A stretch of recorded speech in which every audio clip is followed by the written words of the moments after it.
Computerized Start is brought to you by my awesome patrons on Patreon, and by your tips and memberships on Ko-fi. These and other channel supporters make my live streams possible. You too can become a channel supporter with tiers starting at just $1. And as always, thank you for all your support, including sharing, chatting, liking, and subscribing. Now roll that famous logo animation!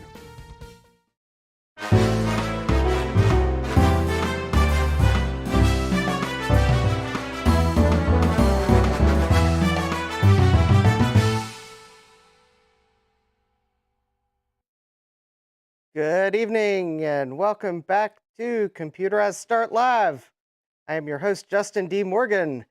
It looks like I am cutting the top of my hat off tonight. That's not cool. All right, well, let's see if I can't fix the world slightly.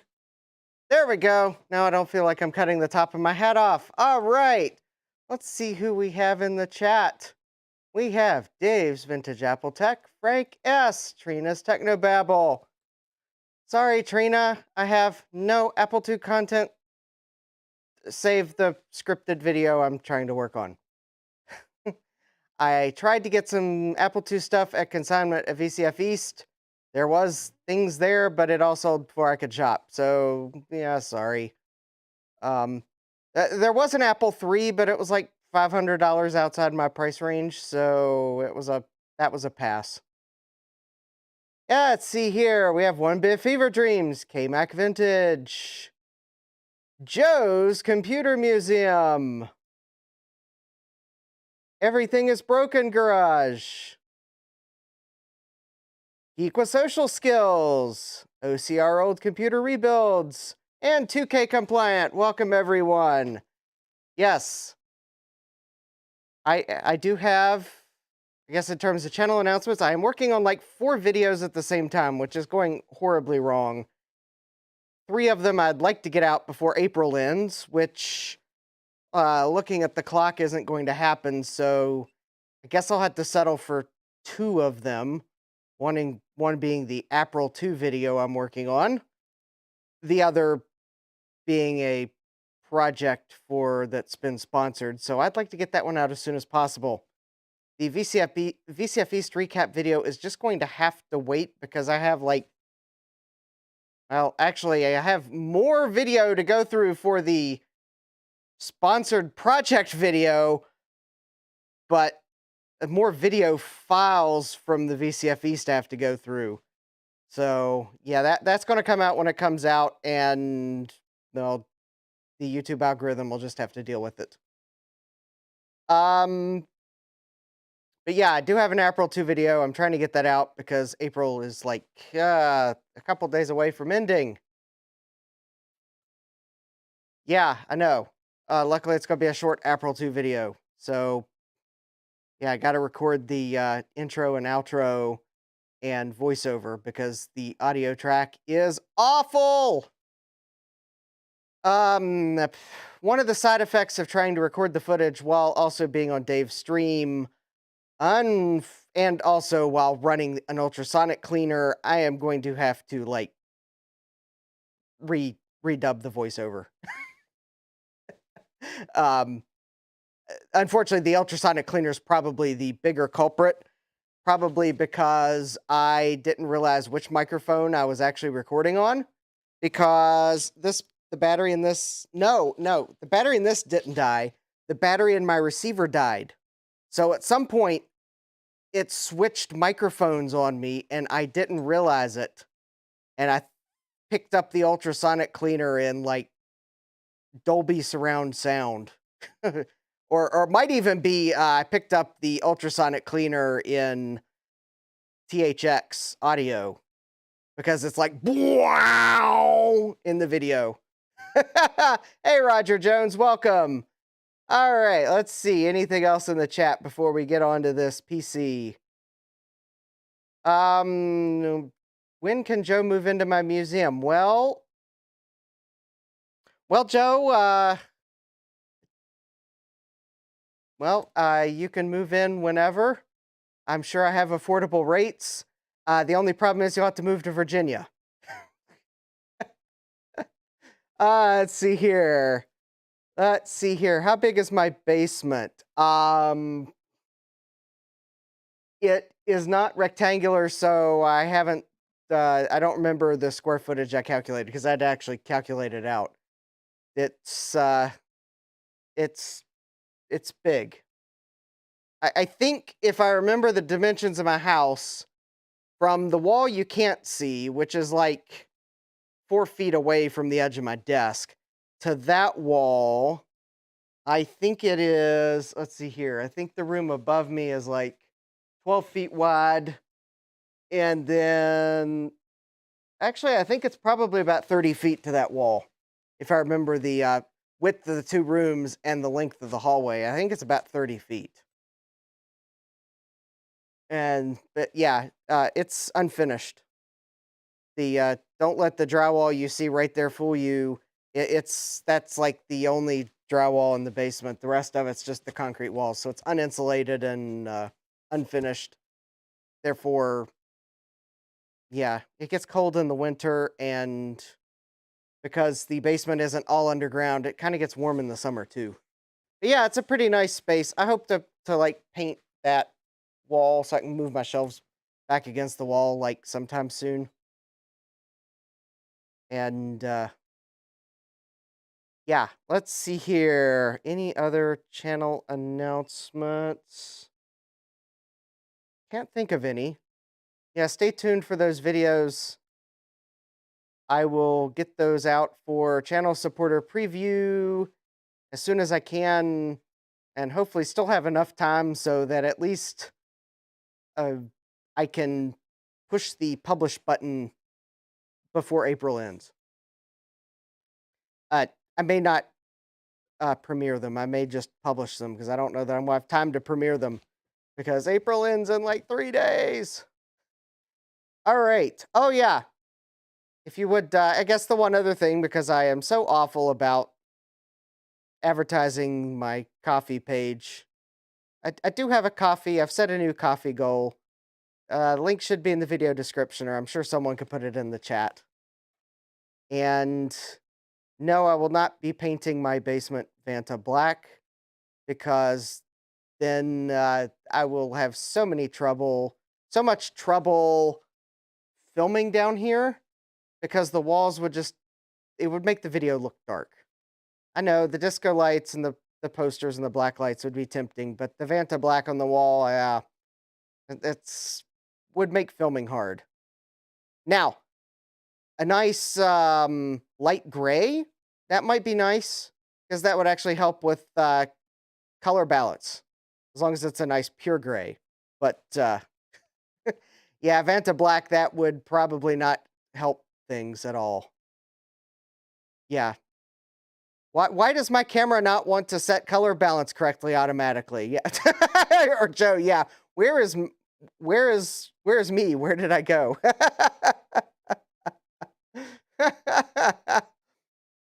Well, Trina, you're not allowed to repaint my front door then. My front door is red. Although, interesting fact, I think my front door was black originally, and then someone painted it red. It needs repainted, and I'm torn between repainting it the same color red or repainting it black to match the shutters. I'm not repainting the shutters. Yeah, that's out. So, oh, if you're like convinced one way or the other, leave a comment in the chat. Ultimately, I will probably ask interior decorator mom for her opinion, and that's probably the one I'll go with because I'm torn on it. It's like 50-50. Same color red, repaint it to match the shutters. I'm having trouble deciding. Yeah. Oh, I don't think I got the joke either. Yeah, I think I've got a can of the red paint. So, unfortunately, I think Lowe's discontinued the paint after I bought a can of it. So, Paint it Mac Platinum. I don't think anyone would get the joke. All right, well, I think now that I've announced everything I can, I think it's time to take a look at this PC. And this is actually, I know last week I went through what I picked up, and we did take a preview of this computer. Also, if anyone's wondering, there were 2 cards that are no longer in this computer. If anyone's wondering, there's the Trident video card, because there's something wrong with the video connector, and I gotta order parts from Mouser. I just have to measure the pin spacing, so I order the correct VGA connector, because apparently there's at least 2 different pin spacings, and I don't know which one this is right offhand.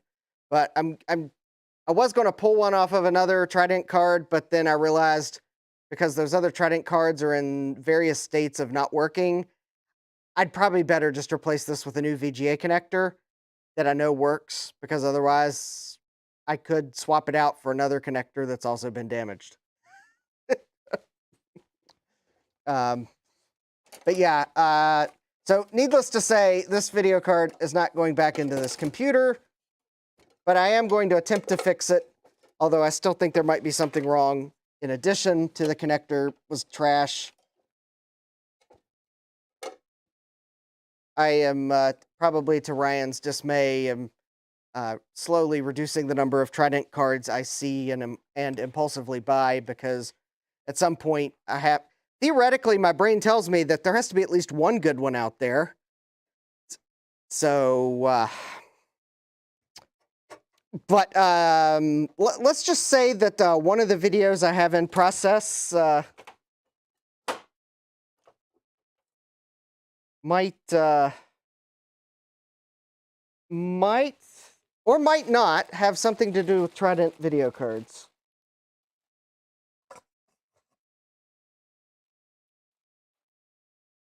And if RetroTech Chris is in the chat, he can post some vague comment that won't really help folks know, because it's something we filmed while I was up there. Although then again, you'll just go to my Twitter page and Twitter profile, and or actually I think it might have been on. Okay.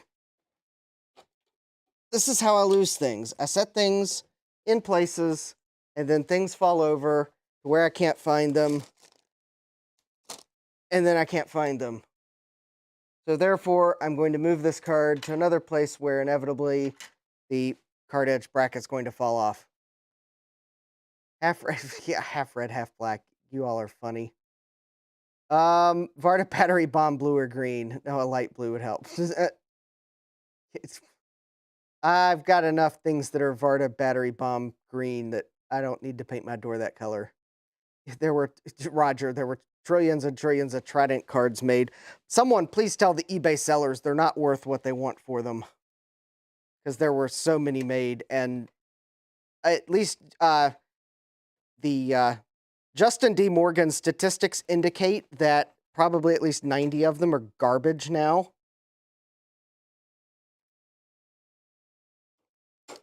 And I have no high hopes that the other 10% will last long enough to be worth what eBay sellers want for them. But vintage! Rare! No, Trident cards are not rare. Yes. Trident cards are not rare. Just watch my live stream last week where I admitted that I'd picked a Trident card up off the free palette VCF East. And I tried to test it. Hey, the big bad biologist is in the chat. And Garth. Yes. Yes, so please don't overpay for Trident cards. There are way too many of them out there for them to be worth more than like probably about $2 a piece. Unless, yes, and as Joe was pointing out, you can make new ones. Although, to be fair, Joe, the new ones you can make, that's an 8-bit card. Although it would certainly be nice if someone did a 16-bit version of it, because I know that Trident 9000 chip can run at 16 bits. Actually, that is like one of my Trident cards that actually works is the new one I built, which I was actually thinking about that sometime in the past couple of days, and it might behoove me to order some new crystals from Mauser that are the correct frequency for those Trident cards. Yeah, yeah, as Garth has figured out. Oh no, it's Justin's Nemesis, a Trident VGA card. Yeah, and Sound Blasters. Well, Sound Blasters are my nemesis only because I and everyone else can't get them at an affordable price. Although maybe they are a little more rare than Trident cards.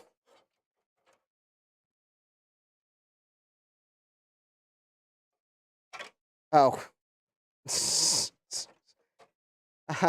Trina's saying, I thought Justin's nemesis was someone from another planet that is related to him. Yeah.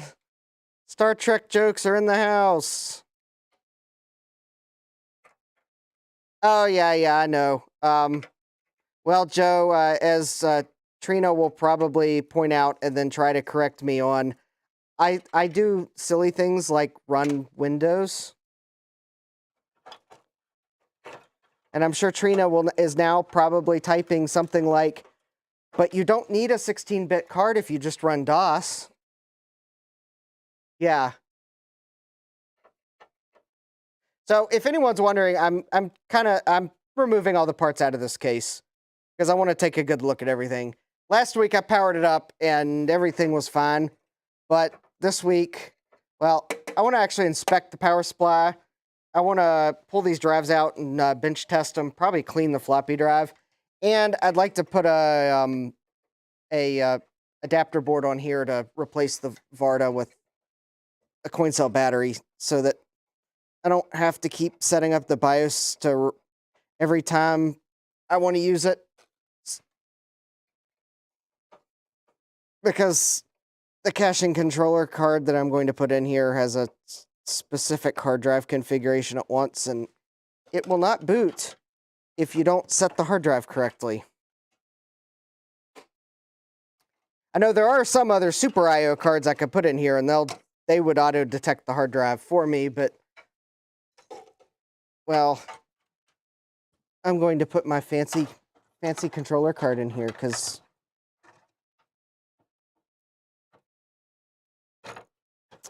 I want to.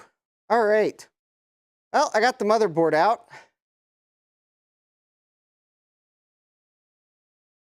So, yeah.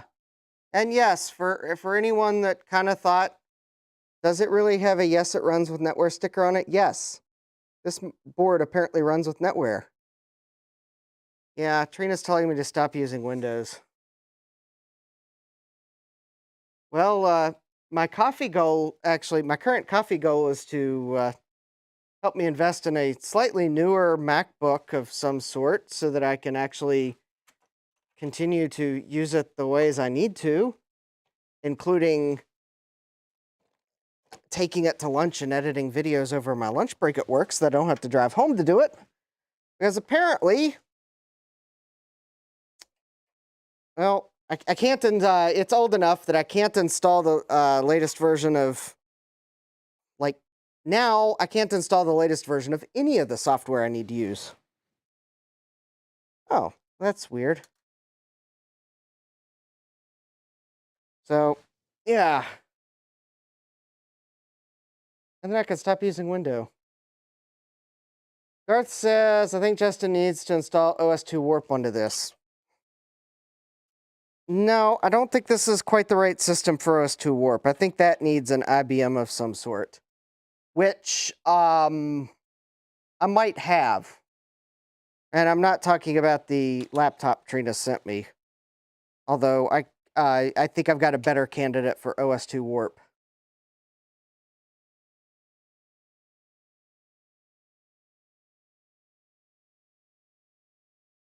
Hercules graphics forever.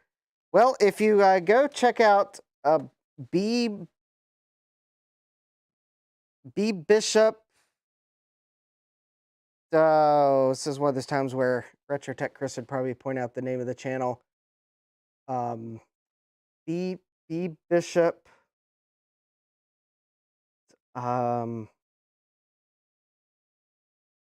B Bishop PCM, I believe.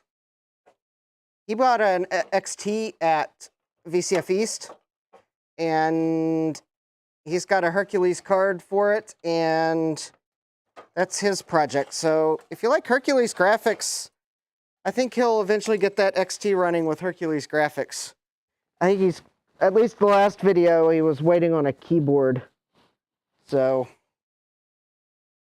because the XT he got at VCF East, and it's an actual IBM XT, so not one of those clones. It's an XT. But yeah, it didn't come with the keyboard. But he has the monitor. It's the IBM monitor and the XT, and it looks pretty nice. So if you like Hercules graphics, you might check that out. Hey, Jeremy. Welcome. I'm doing what all PC owners do to check things. Yes, microchannel IBM. Well, I don't have a microchannel IBM to install OS2 Warp on, but I've got the next best thing.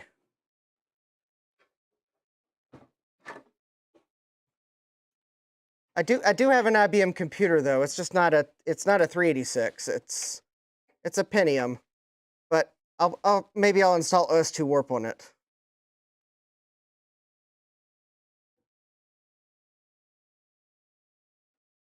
Hey, Steve. All right, hold on. I'm removing the power supply with the with really the one. There was only one screw holding it in. That was.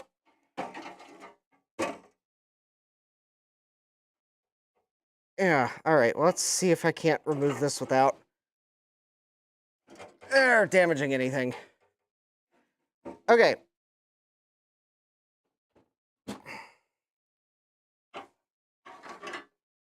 Which, by the way, for anyone saying how that power supply looks like it is a physically large power supply, it's only like 200 watts.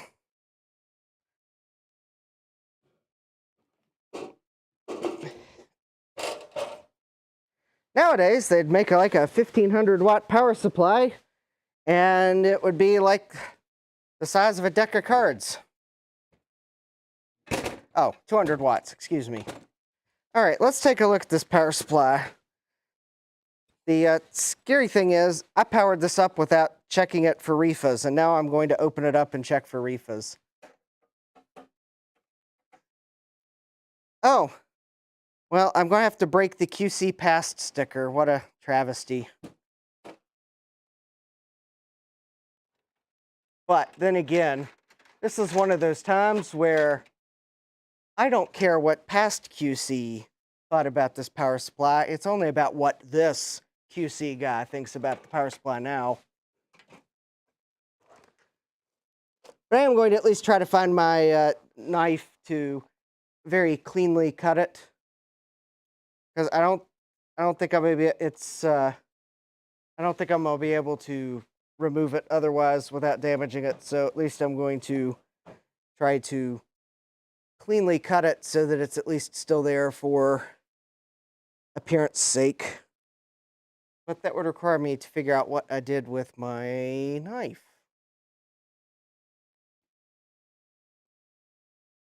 Ah, and Retro Tech Chris is here. Hey, Chris.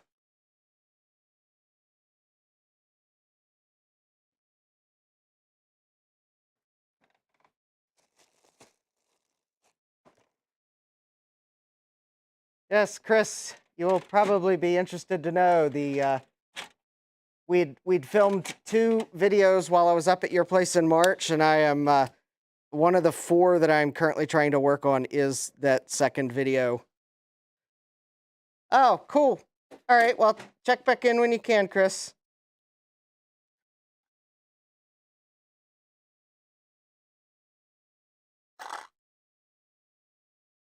All right.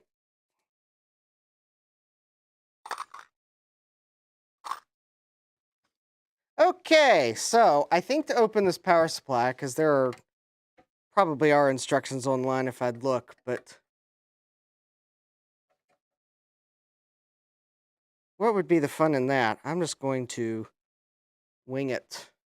Yeah, be sure to smash that like button if you like various assorted computer live streams, and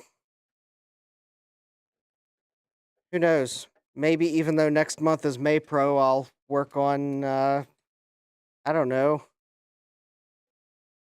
a Macintosh. Oh.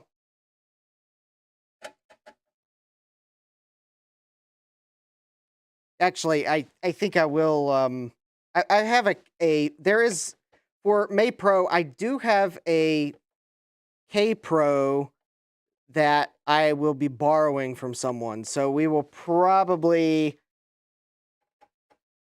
take a look at that in a live stream or two. I don't know when in the month, because I really would like to get my Performance 600 put back together. And I'm going to try to order parts for it, like, probably tomorrow. If I can, I just wanted to make sure I didn't need to order anything for this power supply and for one other project. So, hey, Eric. All right, so this is the 200-watt power supply that's in this PC. And as you could probably imagine, I am looking for specific things, including RIFA caps. And I don't see any RIFA caps in this power supply, but I do see spider web.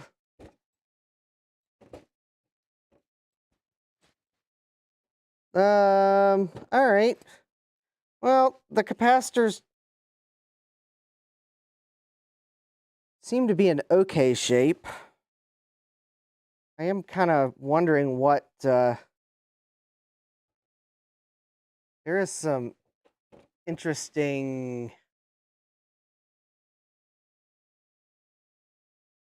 things going on here, and I'm not sure exactly what this green stuff is.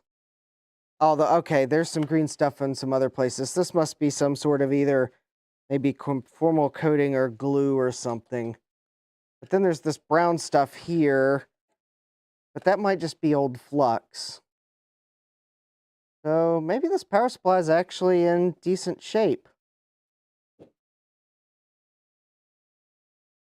So, and I don't see a RIFA cap in it. So, I mean, there is a spider web there. The fan's kind of dusty. I may replace the fan at some point with something a little quieter.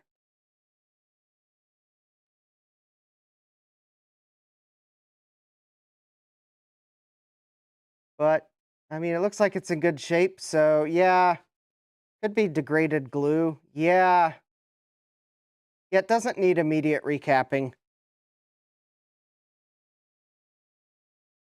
It's dusty, but other than that. So it looks like probably what I'll do at some point. I don't know that I want to do it now.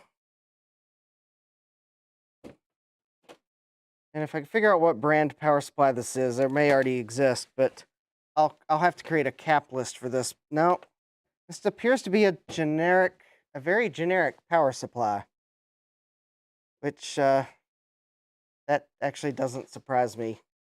There is no brand name on it.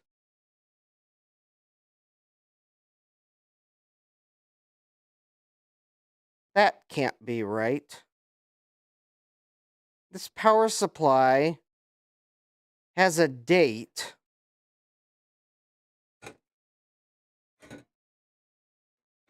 $1976, 1207. That can't be right.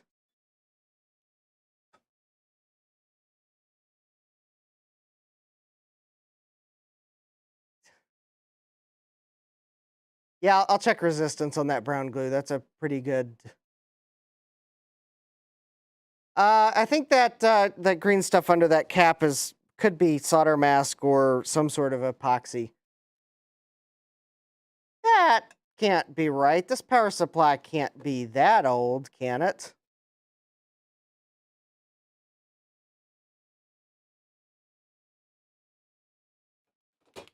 No, that can't be right. All right, now of course, now I'm going to try to find dates on components because that is like, yeah, literally, yeah, I'm with you. Literally impossible, Joe says.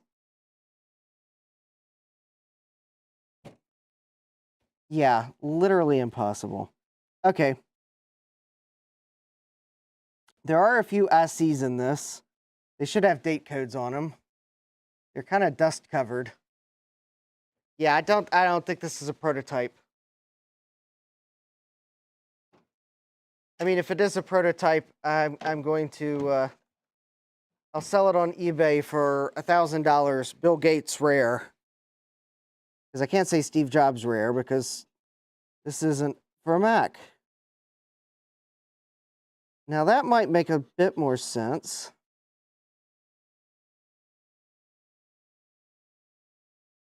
Okay. All right, this chip here appears to have a date code of 1987. This one has, okay, this one is 86.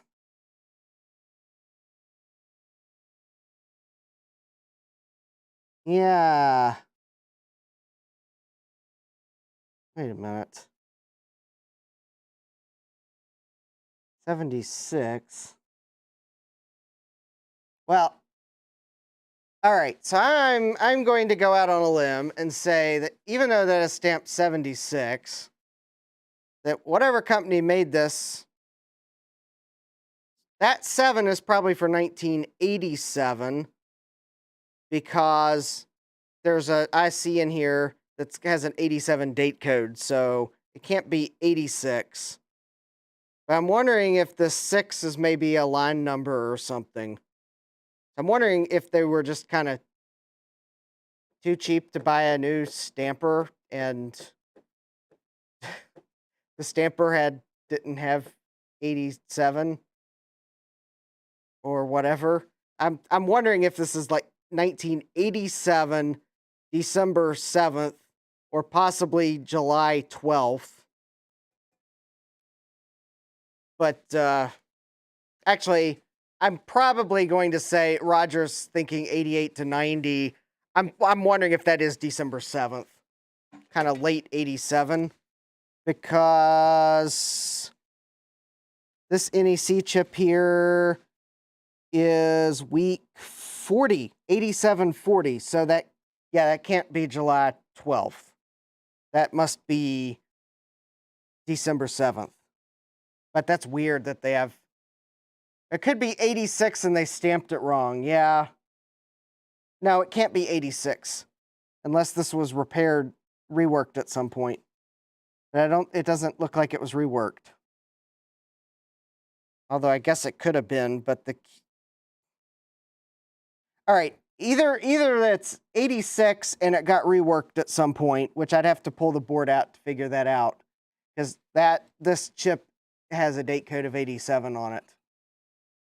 Or it's 87 and they really, really stamped it wrong.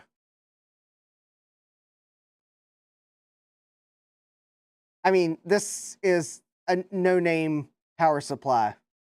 So I'm pretty sure all bets are off as to how consistent they would be of stamping dates on it. I mean, granted, this looks like it's a fairly decently built no-name power supply, or at least until I turn it over and see how horrible it might actually be. I mean, it has wonderful TM brand capacitors. We all know TM, must be trademark for trademark of quality capacitors. Yeah, Joe just wants me to turn it on. I had it on last week, Joe. All right, we'll put this cover back on. I think for now it'll be fine. I'm still kind of stumped by the weird date code, but well, considering this power supply has no manufacturer name on it, unless that was this label here, I guess I shouldn't expect too much in terms of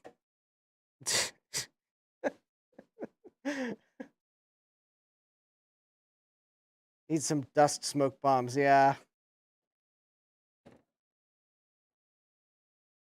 When you oh, all right.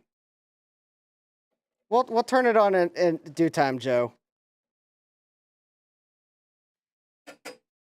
Yeah, it's a yeah, it's an AT power supply. It's like a clone of the one that IBM used on the PC and the XT and the AT. It's got the side switch, but this is just a generic clone. It's vintage and old, yeah. According to the label, it has no serviceable parts. Yeah. It says, do not remove this cover. Trained service people only. No serviceable components inside. Yeah. Well, I can't toss this out. It's the only one I have. Even if I bought the name brand one, it would have the same warning label on it. Yeah, it's a hazardous area. I mean, technically, I could read this as to mean do not remove this cover, as in the sticker here. Maybe it's hazardous under the sticker. So I can't remove this sticker. There's no serviceable components inside this sticker. That's my story, and I'm sticking to it.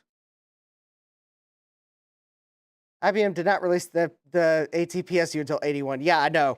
So this can't be 76. So yes, 1-bit fever.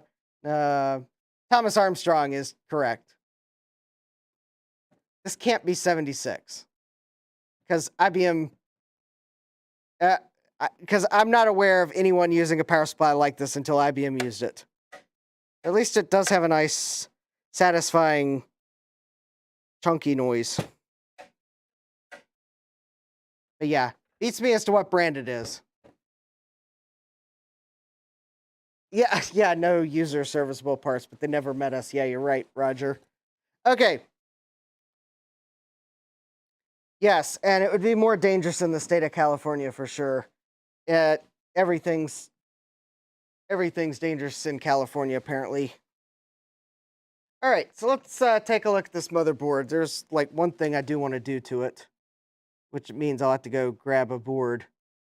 But I did want to inspect the battery area, because while the person that sold this did clean it,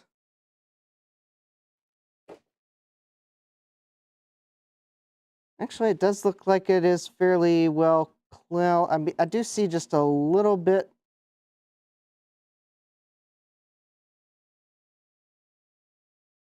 Well, I don't know. All right, I'm going to take a Q-tip to this board and see if it is clean. I mean, it looks like someone cleaned it, but it doesn't look like 100% clean. It looks like there's still a little bit of green around there. Yeah, putting a warning label on it just says open me up.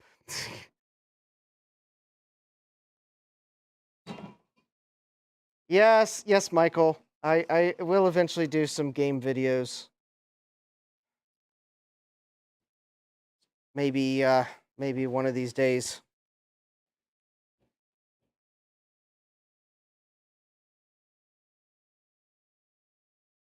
All right, so first I just want to make sure this looks clean. And well, I don't see anything coming off on the Q-tip, so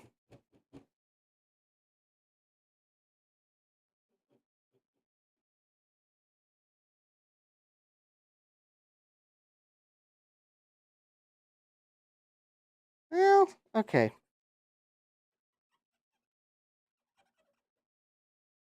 All right, I mean, it does look like okay. Yep. looks like they might have scratched the solder mask a little. Maybe that's what I'm seeing. But overall, it does look like they cleaned it up pretty nice. So, and on the underside of the board, well, there is a weird glob around where the battery was.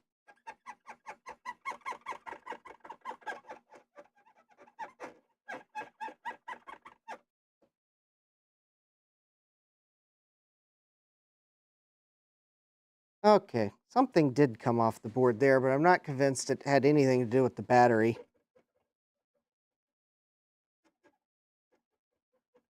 All right.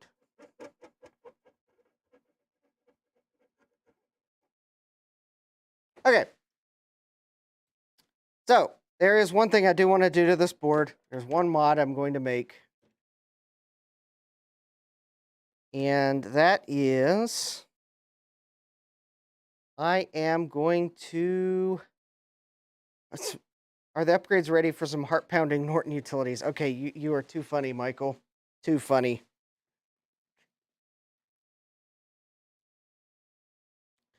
All right, let me grab a PCB here.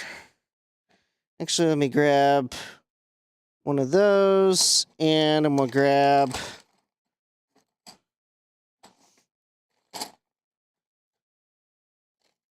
let's see, it should be one of these, because I don't know which style I want to use.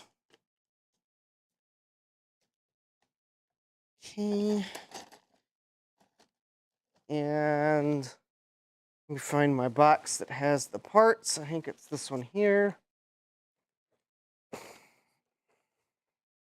All right. So I've got two styles of these battery replacement boards that'll actually fit. Oh, Garth, I powered it up last week, actually. So actually, I did tempt fate when I powered it up last week because I didn't check it for RIFA caps. I did check to make sure that nothing was shorted on the voltage rails, but that was it. All right. So let's see here. Why do I have so many weird parts in this bag? Okay, it's the MOSFET for an LC power supply.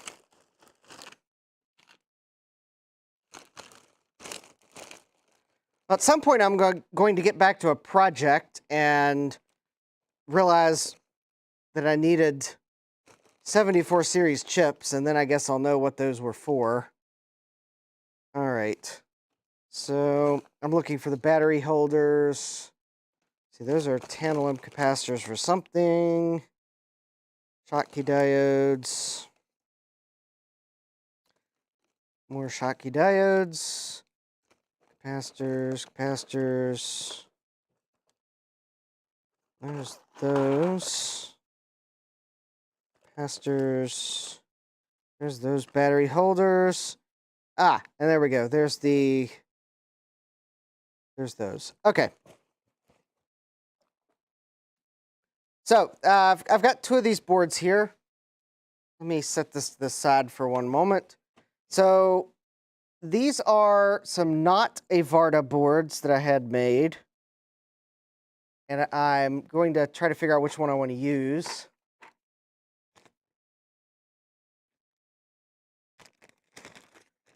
And I powered this computer up last week. So I haven't powered it up this week. Okay, so this battery style uses a smaller battery, and it's fairly low profile. And it's good for boards where having this battery holder here might interfere with something, because this is much taller. But I believe on this board, if I put a tall battery there, put a tall battery here,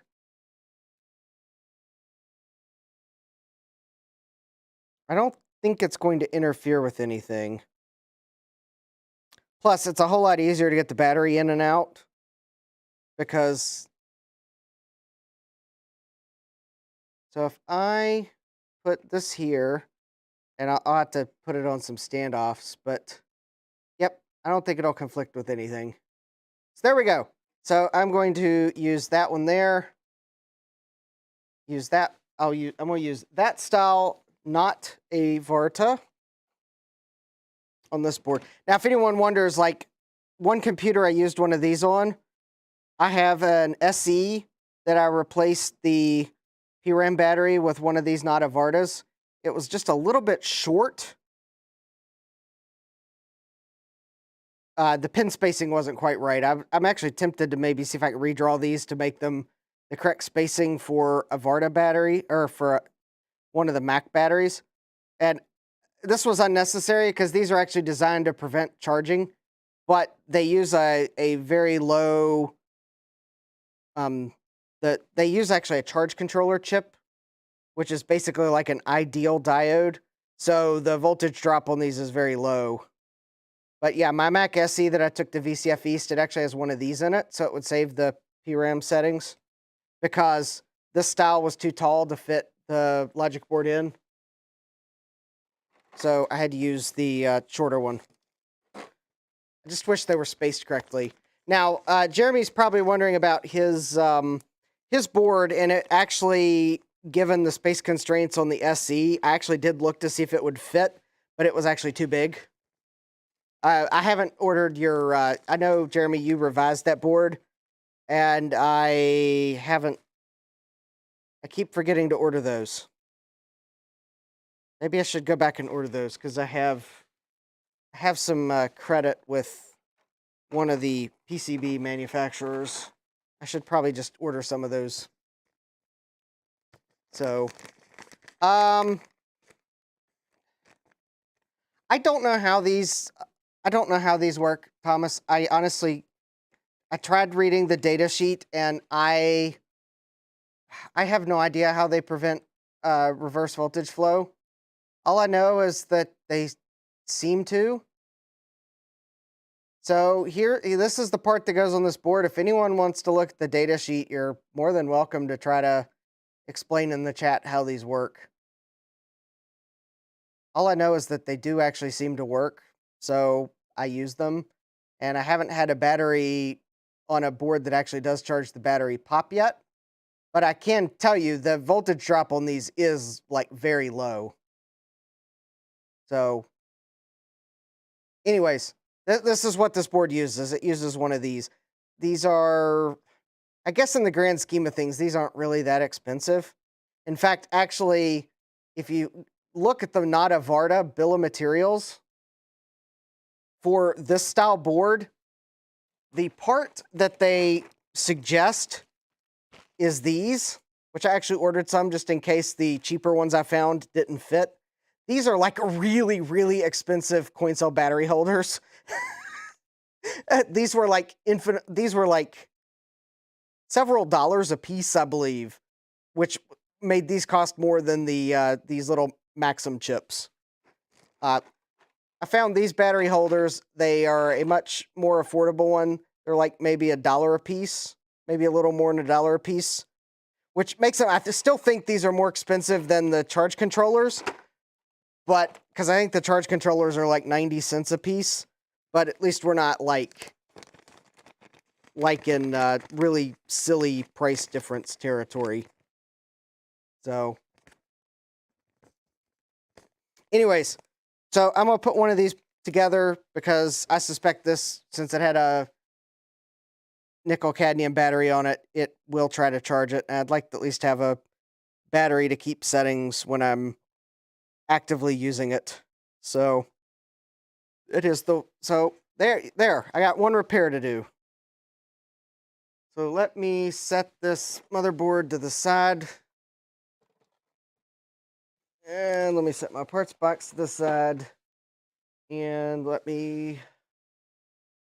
Oh, where did I...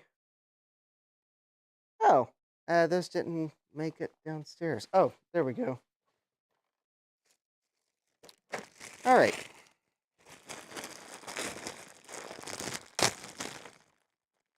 Oh, okay. So Jeremy found those for his revised battery, Vardacure. Yeah, they're I mean,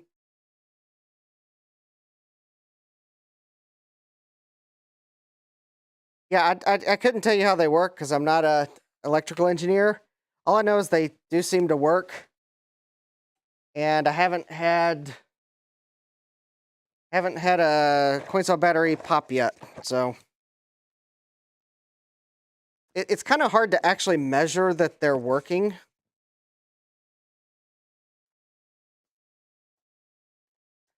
Because the way they work, if you try to like measure the voltage backwards with your voltmeter, that doesn't show anything.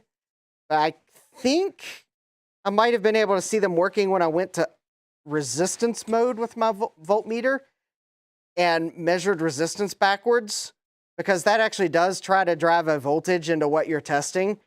And I think I did see the resistance was like very high, but don't quote me on that. All right, these are actually pretty simple to build, even though it's a pretty small surface mount part.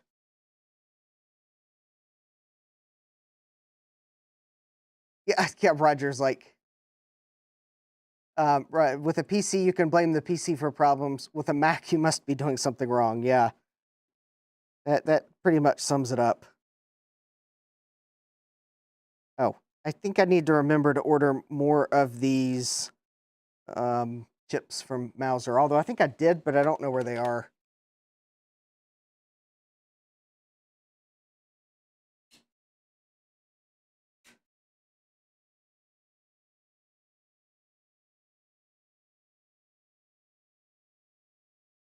I forget how I actually test them, Thomas, but these are like,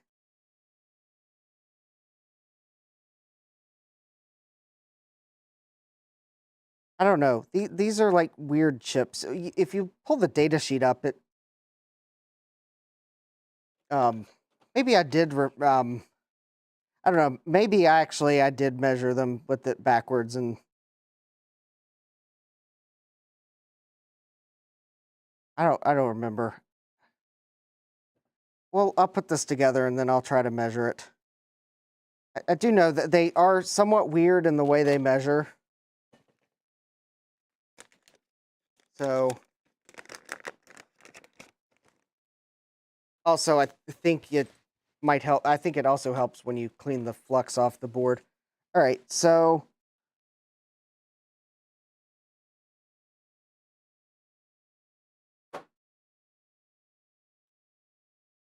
because these are surface mount chips and the pin spacing is relatively fine, I am going to use flux to try to help the solder stay where I want it to. I also only applied just a little bit of flux up front because I want to be able to see the pads. So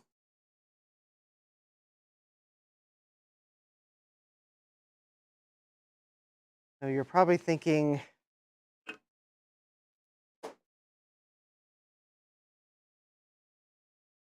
I'll check alignment with the microscope after I tack one of the pins down.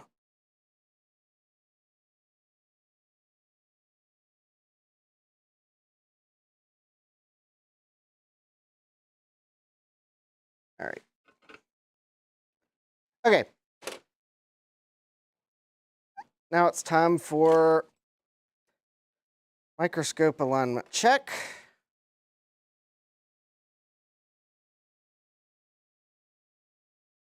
And now,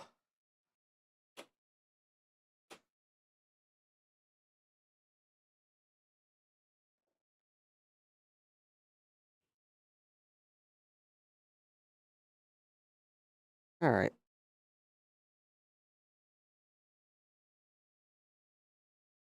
Oops. Also, when you're trying to Oh, I didn't mean to bend the leg physically, but I guess I did. Okay. All right, let me, since I just did what I didn't want to do, let me tack on the other pin and then I'll...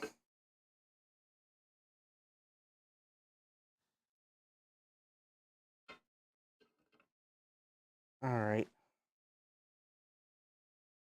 Check that.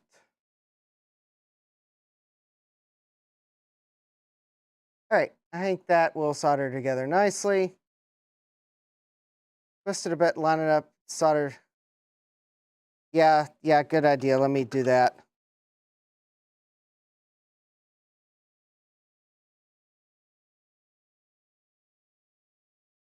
All right, so I just hit that first leg with solder, and now let me get the other legs. Also, I can really apply the flux, which I didn't do the first time because I wanted to be able to see the pads. But now that I got the chip on, I don't need to see the pads. I just need to solder the pins. If you're wondering why in the world I am not soldering it under the microscope, it is because I need a little more working room.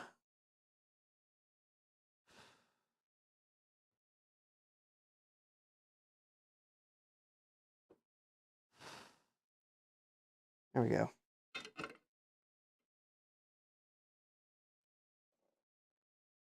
Now, there is surface mount chips that I will definitely... Well, there we go. And I don't know why I keep getting this black gunk all over everything I solder. Maybe that's a sign that my soldering tip is worn out, needs replaced. Oop, wrong one. Okay, there we go. And now I'm going to clean the flux off.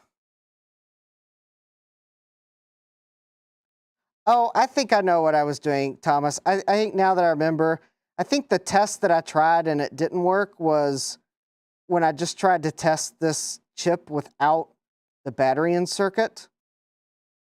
I think that didn't work because there's not a complete circuit without the battery in place. Unless you, like, measure the right points. I think, though, when you do put the battery in, I think it does test the way you expect it. It was the test without the battery that was vexing me.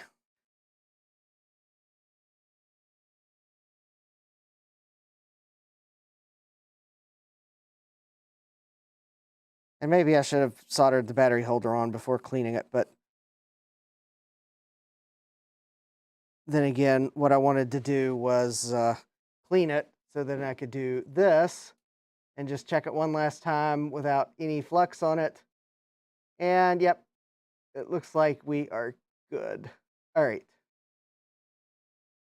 Yeah, that was the problem, Thomas. I forgot. Yeah, it was when I tried testing it before I put the battery holder on, because I didn't want to put a battery holder on a board that wasn't going to work, because these battery holders are, well, they're plastic. So you put too much heat on them and the plastic will melt, and I didn't think they'd rework well. So I didn't want to waste a battery holder, especially when I thought I was going to have to use the, like, insanely expensive battery holder. But these actually fit. So anyways, now that I got the chip on, so the chip does go on the underside of the board. The battery holder goes on the top side of the board.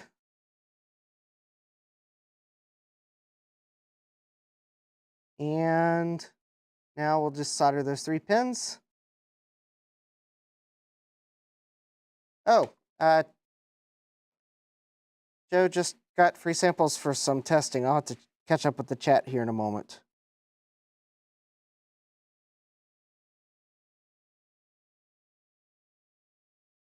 All right.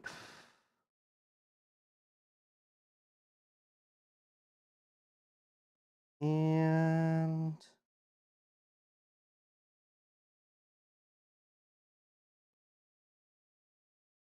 there we go.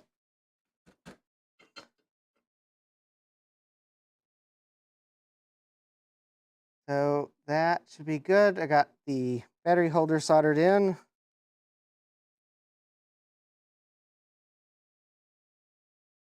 Now I just want to kind of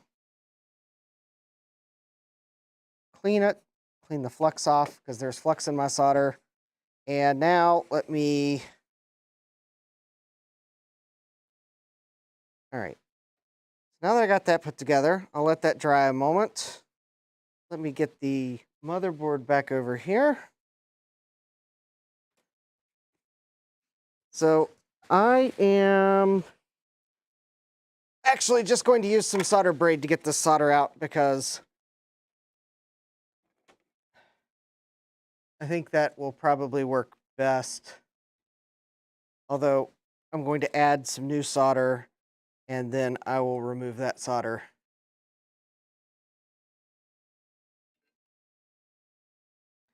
Because I can't tell if the pins are still in here from the Varda, but I suspect they are.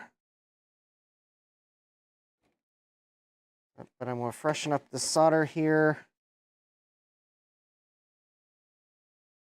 Make sure I got a nice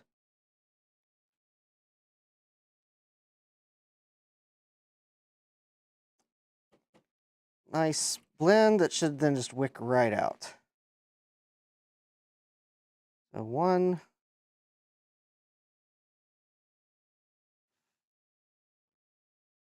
All right, might have to, and all right, looks clean on that side. I think I see the pin that is still in there, so I'll probably have to desolder it on the other side too. And two.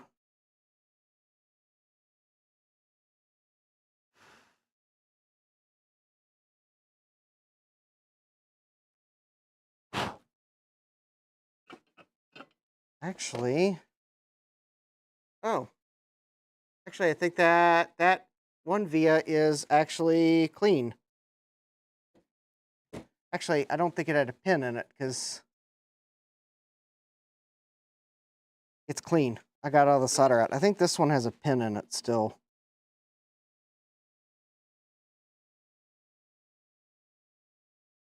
Which I'm hoping is just going to fall out.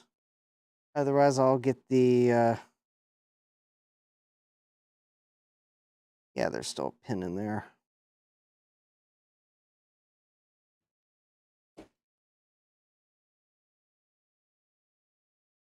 Yeah, there's still something in there.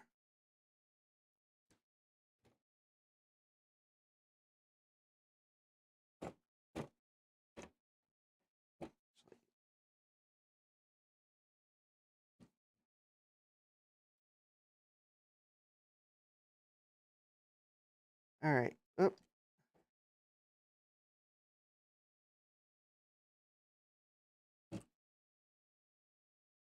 Oh, there we go. There we go. Actually, I don't know if there was a pin in there. I think it was just solder. Oh. All right. So there's that. That looks pretty good. Now, hopefully, I have some header pins here somewhere. And if I don't, I know I do, because actually I found some the other day. It's just the question is, are they... I may have used up what was on my workbench.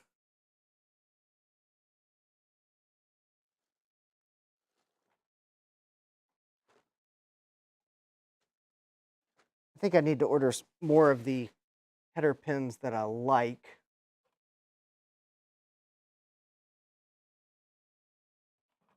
I usually like something a little better than the ones I found, but you'll never know. I'll know. Until I forget. All right, let me find the header pins.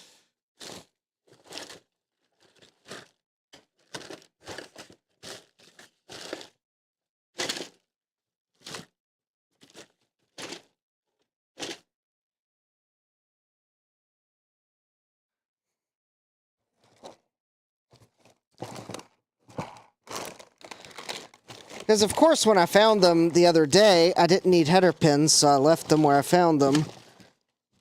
So now, of course, I got to remember where I found them.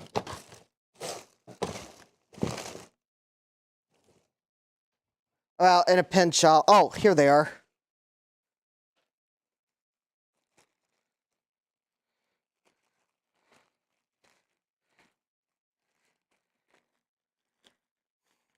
And then I'll catch up with chat. Okay, I found my header pins, though. Okay, let's see here. Where are my cutters? There they are. Let's see if I can cut these without sending them flying across my basement. Ow.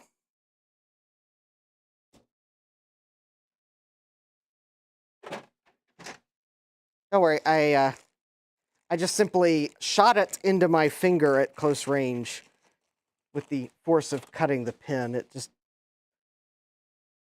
stung a little. Okay. So I think first I'm going to solder it on this side to keep the alignment. All right. So the positive's on this side. There's the positive on that adapter. So, and the cool thing about these adapters, as well as Jeremy's updated one, which I will have to order some boards because I want to try it.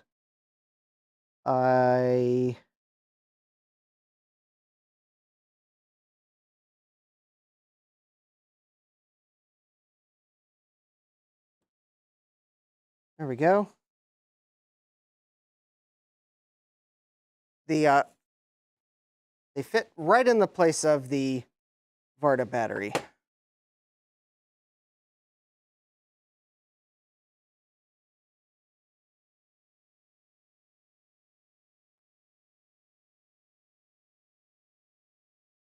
I'm seeing chat about Apple III, and all I have to say is, how in the world do two of the YouTubers I know have had horrible problems with their Apple III in like the same short time span?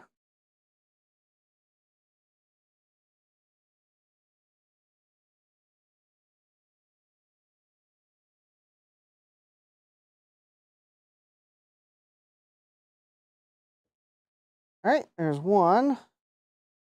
And yeah, you're probably not going to be able to see what I'm doing very well because neither can I. I'm just trying not to melt plastic.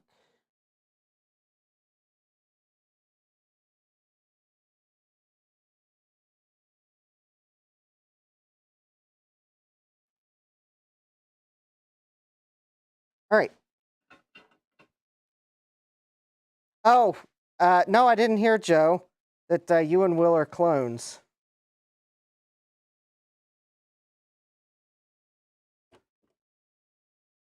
Well,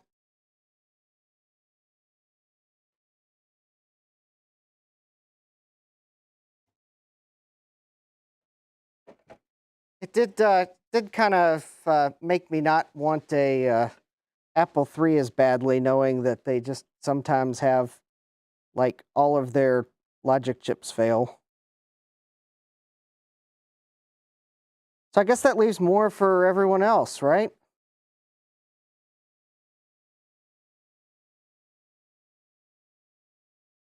All right. Let me just check the alignment. Yeah, that looks pretty good. Okay. I will use the Jimmy DiResta alignment method. Jimmy DiResta is a woodworker, for those that don't know. But apparently he's got a saying that if it looks straight, it is.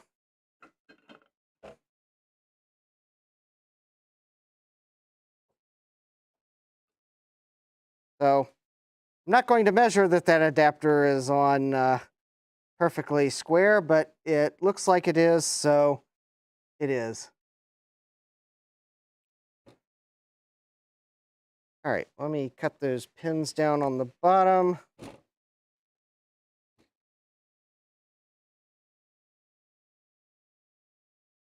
I think Joe is having a stroke at the thought of how you cause an Apple III to fail. Yeah. And I believe the method he's trying to describe is somewhat similar to the, if I were to plug the red wires in the middle of this power supply on this computer.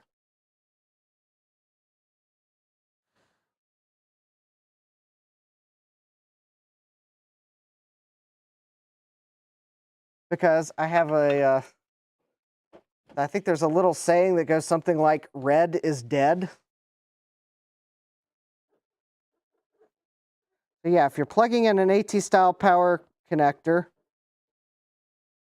and you're trying to figure out which way they go, the 4 black wires should be in the middle. If they are not, then you are going to have a dead power supply. Or a dead motherboard. Because you'll have just plugged the connector in backwards. So, pro tip. Always remember, black goes in the middle because red is dead.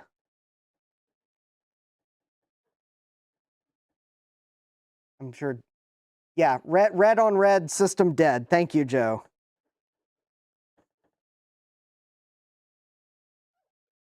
So, yeah, that is how you very quickly remember how to plug in an AT power supply. Yeah, Joe says, it will go boom with quite the light show. Yes.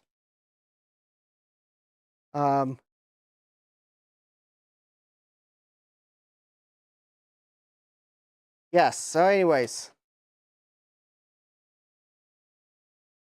Yeah, I could see it tripping the main breaker for a building if you plugged it in backwards, because I can see, especially some of the early power supplies not having good short circuit protection.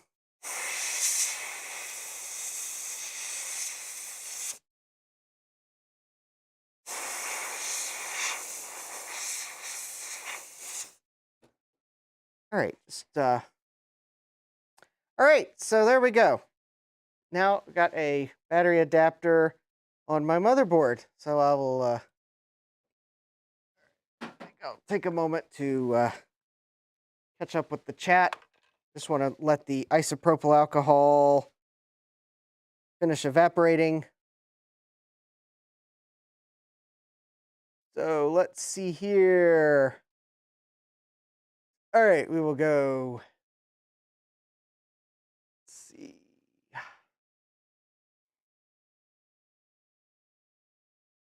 Da, da, da, da, da.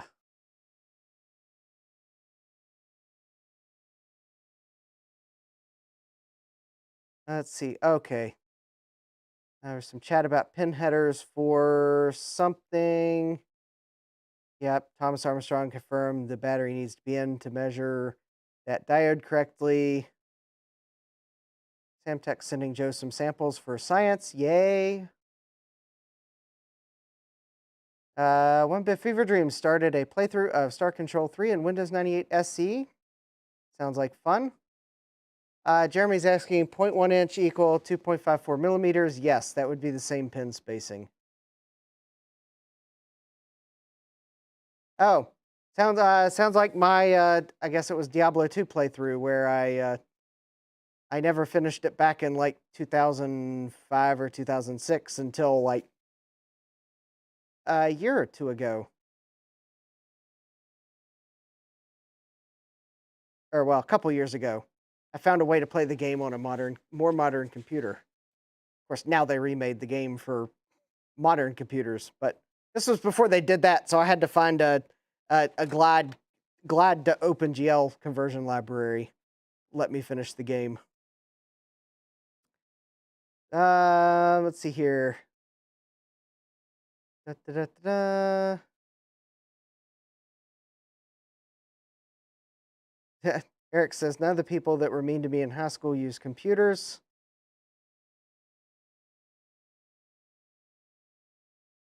I can see that. Let's see here. Let's see here. Yeah, I think the Apple III uses normal dip. Well, Jeremy, I think the Apple III uses a mix of RAM types. And I think it depends on where the RAM is. You could maybe clone the RAM board to use 30-pin SIMs, maybe. It might require some address decode logic, but theoretically it'd be possible. I mean, theoretically, you could maybe even make it use SRAMs, but it might require some decode logic. Yes, the Apple III does look like the most durable case ever, Roger. I agree. I actually finally, while I was at VCF East, I got to see not one, but two Apple IIIs. One was on exhibit and one was on consignment. The one on consignment was an Apple III, and they wanted $700 for it, which was outside my price range. And I thought was a little high for a normal Apple III. Normal Apple III. All right, well, you're probably already gone geek with social skills, but thank you. Roger's talking about something that had 4K of RAM. Yeah, I was actually thinking about that this morning. Oh, the TRS-80 Model 1 with 4K RAM. Yeah. Yeah, I was thinking about that this morning in terms of, I don't know why. I think of weird things on the way to work until one of the meetings I'm in starts, and I was thinking about wow, I'm sure glad 8-bit computers addressed more than 8 bits, had more than 8 address lines, because 256 bytes wouldn't be much for anything. I mean, you can run WASMon in 256 bytes, but I think that's about it.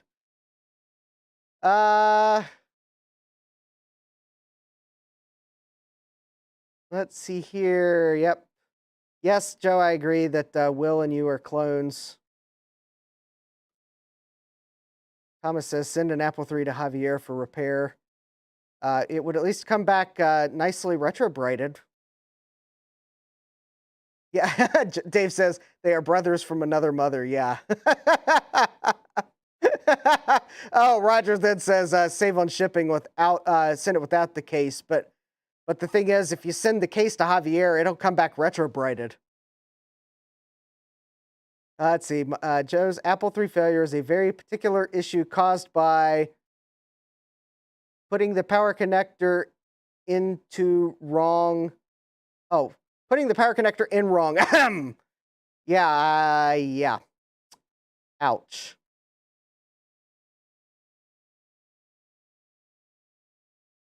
Let's see here. Yes, you are correct.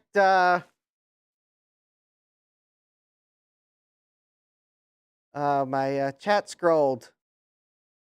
Yeah, Thomas, you are correct. If you don't turn it on, it's fine if you plug it in wrong. But yeah, so that's why I always double check AT power connections before I turn it on. Because yeah, you plug it in wrong. As long as you don't turn it on, you have time to catch your mistake. So let's see here.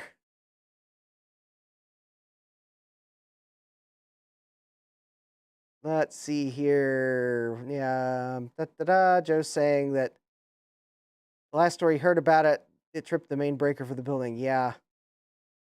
Oh, main breaker for the building. Wow. I mean, I tripped a breaker working on an AT-style computer once, but that was just the breaker for the circuit I was on.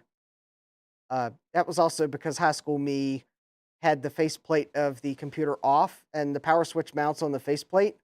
And for anyone not familiar with AT-style power supplies, where the power switch is on a lead coming out of the power supply, that is mains voltage.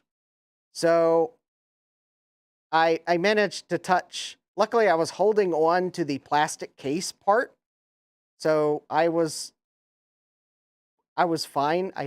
But I touched apparently I touched something metal that had live voltage on the switch onto the metal chassis, which sent 110 volts straight to ground and tripped the circuit breaker. And made a nice little arc too. Although luckily, no damage. The grounds were properly working in the building. Figured out where the circuit breaker panel was, turned it back on, customer's computer was fine. Had to admit it to my boss. He was like, don't do that again.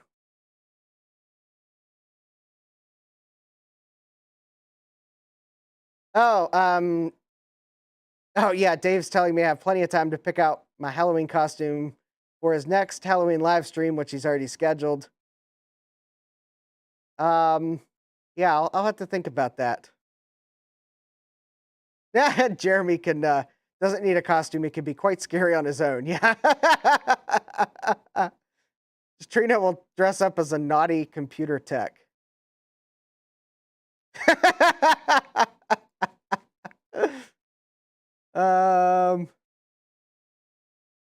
Let's see here. Da, da, da, da, da. Everyone's wondering what Trina ate at McDonald's. Asking for a friend. Yeah. Yeah, Joe says, do not touch the back of the AT power switch. Good advice, Joe. Joe, you didn't just do what I almost did in high school, did you? Yeah. Yeah, Jeremy says, I once touched the back of an AT power switch. It was an electrifying experience. Yes. Fortunately, I have not touched that, but yes, if you have a customer's computer on the bench, the faceplate is off because this was a AT case where you had to pull the faceplate off to like put drives in and out because of the sleds.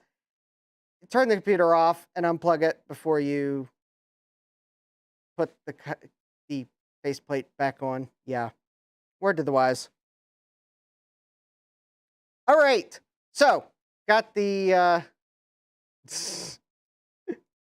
got the logic board here, or the motherboard. It now has a battery. It has a DX2 processor on it. And Roger Jones, yeah.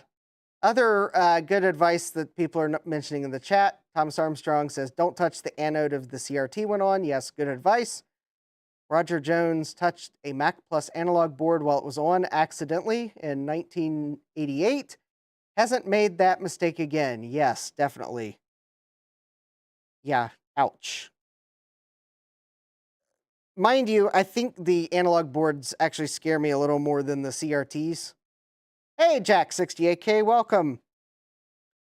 So, yeah, all right. So this actually had an Intel 486 DX2 processor in it. So when I go over and grab some of my other processors, is actually probably what I'm going to do is just, I'm thinking of just bench testing this, honestly, until I figure out what I want to put in it. So let me grab a few things, which I've, of course, set things on top of. All right, so the one thing I do want to do, I will bench test it with the original power supply since it checked out.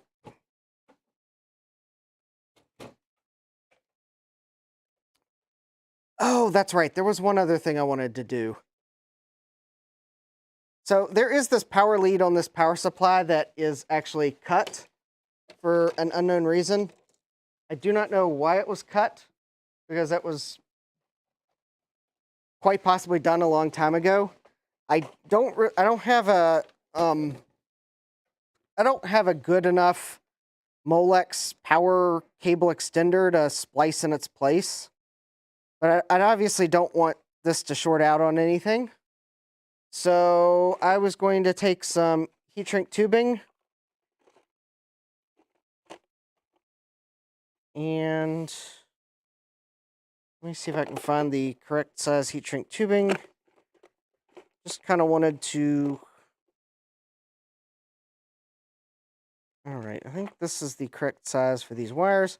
So basically what I wanted to do is I just want to put a little bit on the end of these to keep them from shorting against themselves.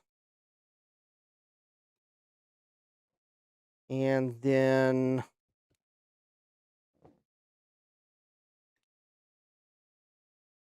all right.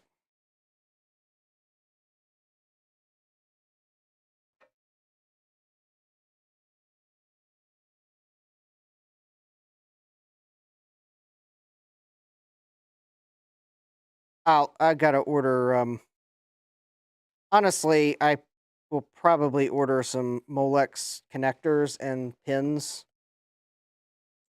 because I don't like the quality of the pre-made ones you buy nowadays. They're like really, really cheap and I don't like them. So I will probably just order some repair parts and then fix this at that time. I got to order some wire too. I don't know what temperature I want in Celsius. I think 150 Celsius should shrink this fairly quickly.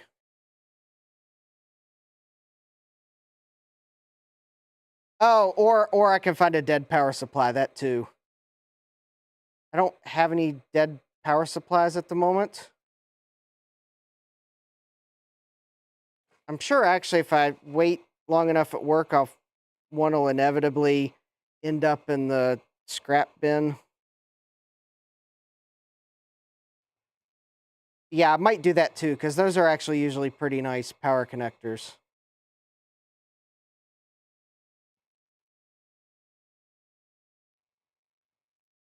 I just don't want to use the extenders you buy on Amazon and eBay these days, because they're like really cheap wire and really cheap connectors. And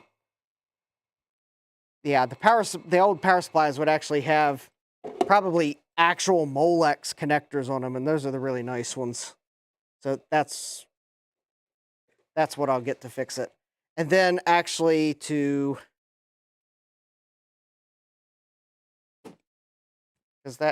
I don't really have the right size heat shrink tubing.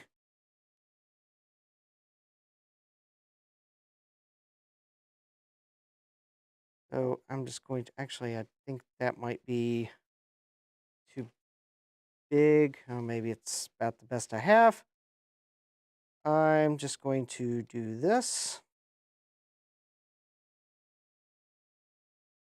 And this is just to kind of, so if those fall off, just one more layer of insulation. Oh, hey, Jeffrey. Oh, Jeffrey, yes, Jeffrey's the person that pointed this machine out to me. So how's your, you got the Pentium case? I think you got one of the Pentiums that had the display on it. How'd that one work out? Yeah, I don't know who cut the end off of the power supply, but it was like that when I first opened it. It quite possibly could have been like that for years. I don't know who does, but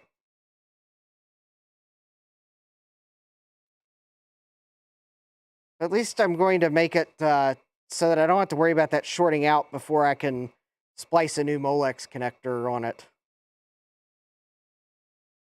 All right, so I think that will... Well, actually, I'm going to turn my heat gun up just a little bit more, see if I can get that to shrink a little better.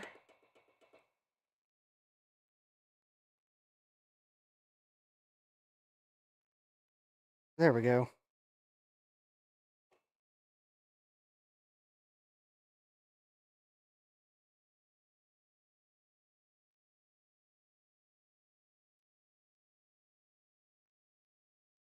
There we go. All right. And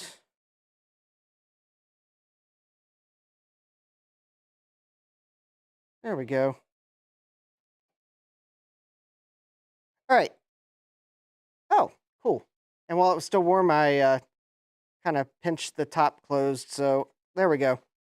Now that will at least protect that until I can repair it. So true Pentium 100 nice AT board started up fine. Needs the new needs the new battery.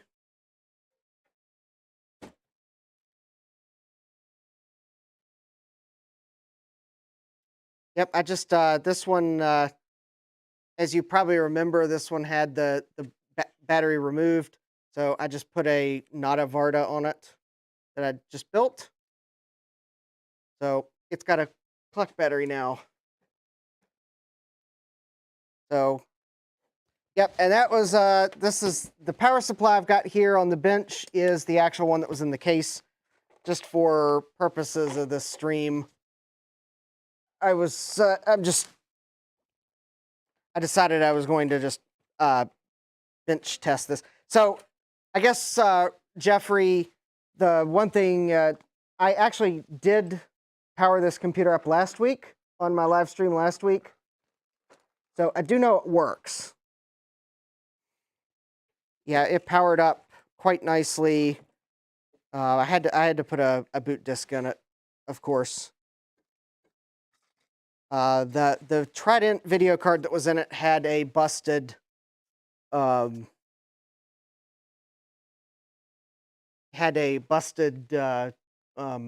video connector on it, so it was showing everything with a yellow tint.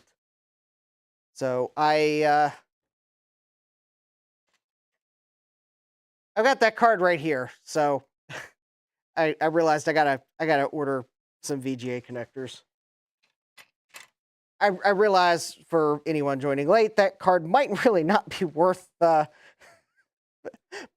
to put a new video connector on it, because I've got totally convinced that it's a totally working video card, but I can't know for sure unless I can actually test it, and it's kind of hard to test card when everything has a yellow tint to it because one of the pins isn't making good contact. So, all right. Oops. Why is this? All right. Oh, that's weird.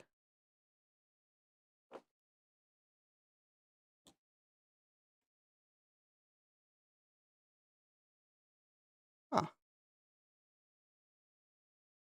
Oh, it looks like I might have, there's a little inductor by the power connector. It looks like I might have bent it. There, yeah, okay.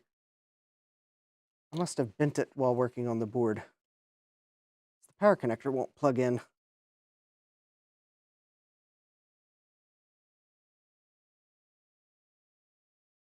Okay, this is really weird.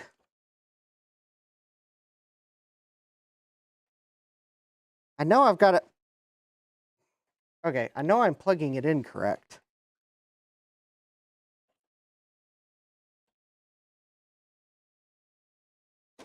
Actually, it looks like it wasn't, there we go. I just had to bend it a little further.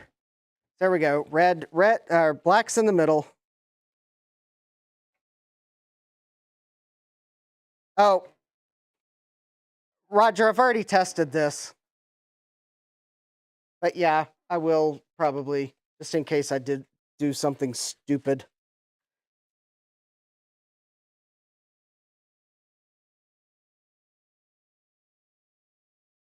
So, yeah, the inductor by the power connector was kind of bent. Okay.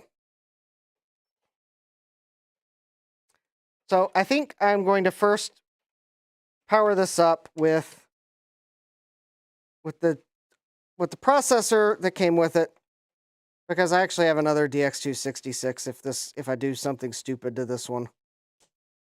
I will at least attach the fan, although and yeah, I'll replace the connector on the video card, because yeah, they are 16-bit cards are hard to come by, so if it actually is a working card, I'll keep it, and if it's not a working card, well, I'll eventually have enough of them to put together a working card. Although it is a Trident 9000 card, which means theoretically, if this isn't a working card, I can maybe figure out why it doesn't work due to the ISA Super VGA project. I could put a new video chip on it if need be. 8-bit ISA VGA. Thomas, I have inserted and removed that video card so many times I really need to stop using it for testing, because I'm about to wear through the solder plating on the connectors, on the edge connector. I somewhere have a similar... Oh, actually, I do have a card I can use for testing, though. It's a card that I am, well, it's not as big of a loss if something happens to it as one might think at first. If RetroTech Chris is in the chat, he'll probably recognize it.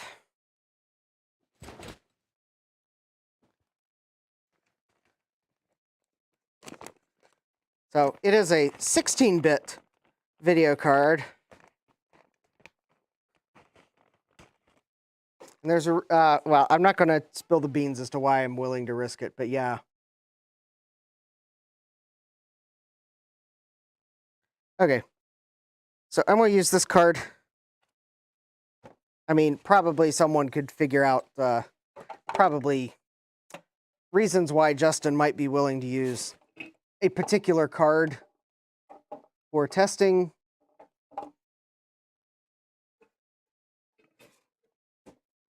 But remember, for everyone that's concerned about these things, I have already powered this computer up. It happened last week, so I am not as concerned about frying a video card as I would have been last week, because I don't think installing a new real-time clock battery would fry the video card. Now, installing the power connector on backwards would.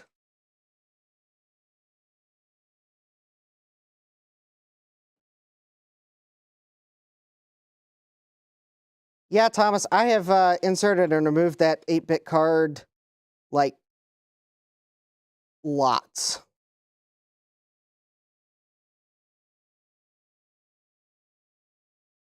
I need to actually probably make another one of those cards. Actually, I would probably make a couple more if it wasn't for the fact that the video chip's like $25 a piece. Just to have a couple of those for testing. All right, so this is, I think, the bare minimum for testing.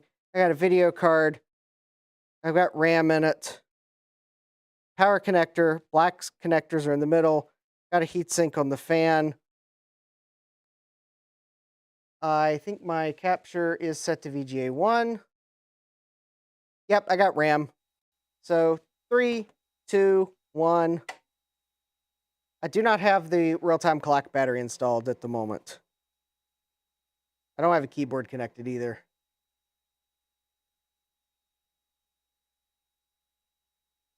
There we go. Oh, I don't have a speaker connected either, but actually I can fairly quickly fix that. If I can find the one that's floating on my bench. Or actually, I think it fell on the floor. Hold on. Yeah, probably normally I would have just plugged my post card in. It's got a speaker on it that I could plug in. Somewhere I have a little bag of piezo speakers that I can plug in. And I don't know where that went. Okay. Anyways, probably all you would hear was there was a CMOS checksum failure and a keyboard error. Yep. No fire, no explosions. We're good.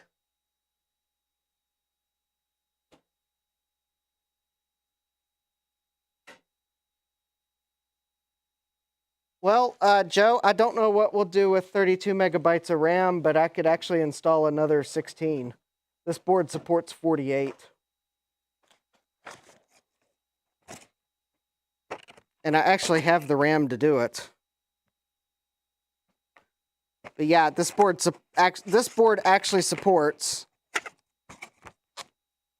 using the 30-pin SIMs as a bank, because it doesn't support dual bank 72-pin SIMs. So it actually has 3 banks of memory. Yeah, no one could afford it back in the day. Although, given how much 30-pin SIMs cost on eBay, no one can afford it now either. Quite honestly, 4 megabyte 30-pin SIMs are a little bit ridiculous on eBay, if you ask me. I should probably order PCBs and make some memory modules, but I would need parity. I need to make them parity because they might be going into PCs. So I can't just simply. I gotta find what memory chips are compatible to make them parity. Yes, this will run Windows 98 Second Edition, but it's not going to. That was a treat reserved for the 386 because of how stupid it is. This computer will probably run something a bit more pedestrian-like.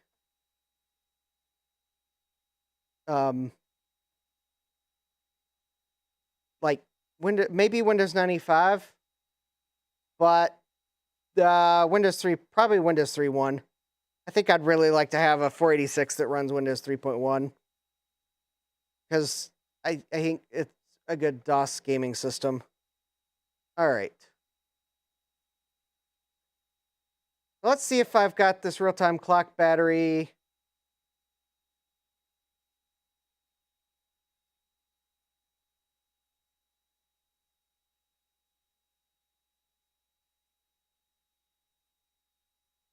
I would heed Joe's warning. In fact, I usually don't search for anything on AliExpress because I have used sites like that, and it's quite scary what seemingly innocent terms come up with. Plus, I'm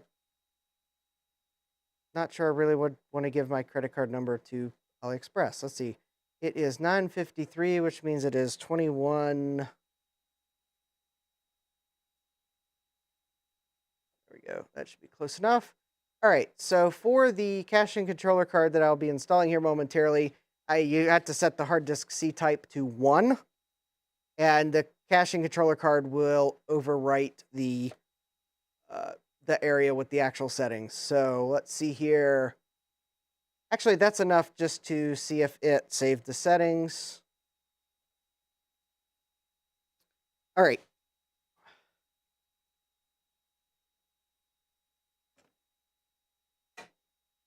All right, so, all right. To test this properly, I do need to let it sit for a couple minutes because there is a capacitor that powers the real-time clock on some of these. So to give you enough time to change the battery, even though they have a rechargeable battery, they still usually have a little capacitor to. It could also be somewhat for the a bypass cap for the real-time clock, but it's usually large enough that it can hold the real-time clock for a few minutes to let you change the battery. Hey, Adam, welcome. Well, Jeremy, since this 486 is probably more for DOS games, I think I'd rather have just plain old DOS and Windows 3.1. Just personal opinion. I mean, really, I could probably do anything with Windows 95 too, but yeah, I've got other computers I'll probably put Windows 95 on. In fact, the 386 is probably going to get Windows 3. Actually, the 386, I'm probably just going to put DOS on it and be done with it. I don't know. Well, I mean, I may put Windows on it by means of, I think I was going to create an image that just has DOS and Windows 3.1 that I can copy to a compact flash card for any computer, and I may just put that in it. But really, the 386 is really, that 386, even the DX40 is really DOS games. My Emerson Elite, I have Windows 3.1 on because I think it would have come with Windows, being a consumer PC. And yeah, it's a SX16, so it's probably a worse Windows 3.1 machine, but hey, it I've tried to set it up to at least what it might have run back in the day, and I see consumers putting Windows 3.1 on it. Plus, I have a couple Windows 3.1 games to run on it. Let me see here. Yep, Joe's caution of searching various things on AliExpress. Yeah,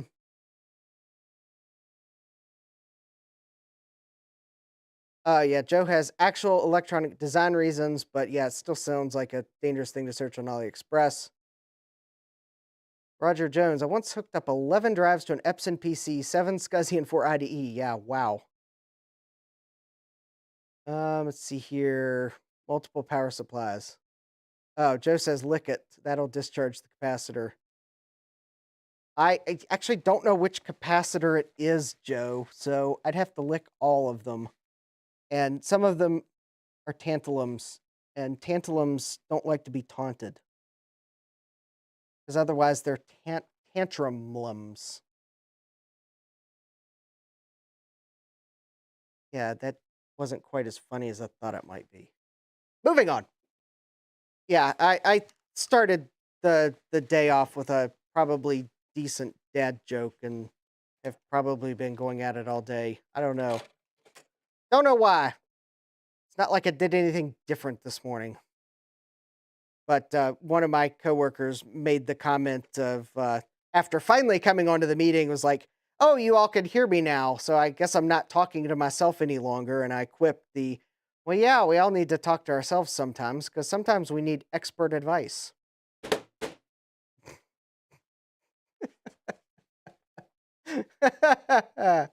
Yeah, I've been on a roll all day. I don't know why. It not like it has anything to do with the Trident video card I got in the mail yesterday, which it won't go in this computer, by the way. So, um, if I could figure out where the real-time clock chip is on this computer, I would try to short the capacitor. I don't see the real-time clock. All right, it's probably been enough time. Let's see if it held the time.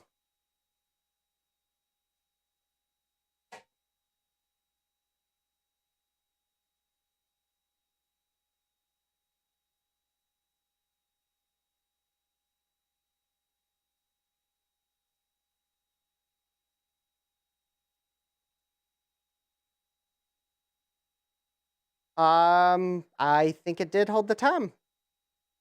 It's probably going to come back with a disk controller error because I have no disk controller installed, but that's why I'll go grab the controller card I really want to use.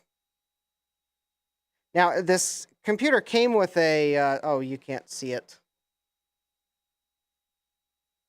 So it came with a generic, well, it's a generic controller card that actually has a Promise IDE controller on it. So, which I think is a decent IDE controller, but this card doesn't have a ROM on it that I can see.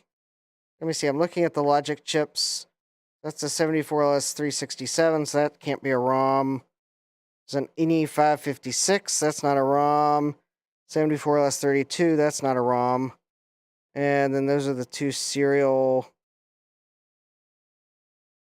I think those are the serial controllers. There's SD75232s. Yeah, I think those are serial chips. So this controller card is going to run at the whim of whatever's in the system BIOS. And I certainly know that this system BIOS is not going to support anything more than 528 megabytes. I don't really want to use a dynamic drive overlay, so I'm going to use a different controller card. Unless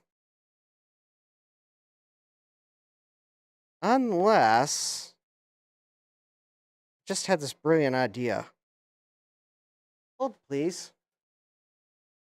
I have a card that I would actually. This might be the perfect time to try a card I have, because this card does not have a ROM in it. It is a Promise controller though, and I have an expansion card. Should be in the stack of cards here. Well, it's not. Well, expansion card might be the wrong term. It's a ROM card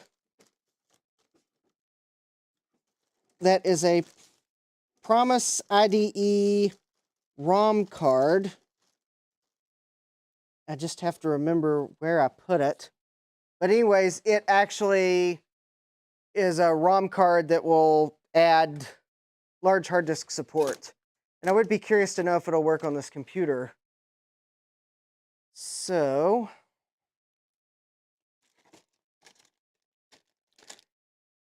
I just got to find where I put it. Oh, here it is.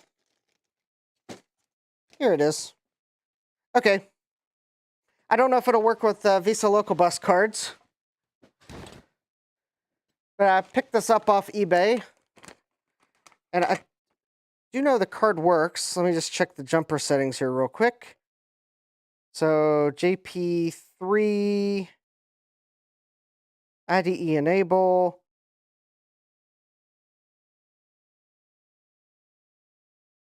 And it's set for second, no. Oh, okay, hold on.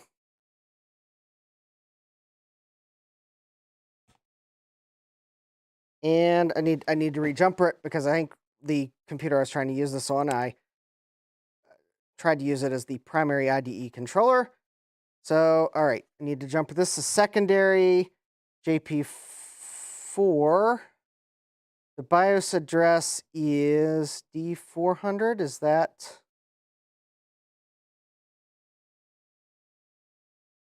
JP5 BIOS. Oh. Enable. Actually, I think the default is D.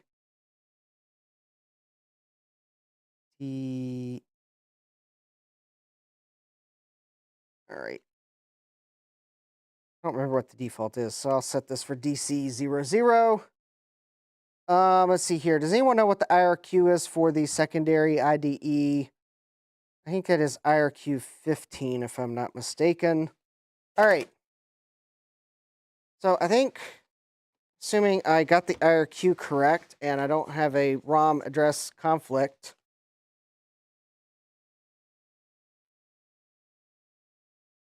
let's just see it. Let's see if the ROM, yeah, I know I don't have a drive plugged in, but I'm hoping the ROM will. Actually, I may need to go into the BIOS and disable the,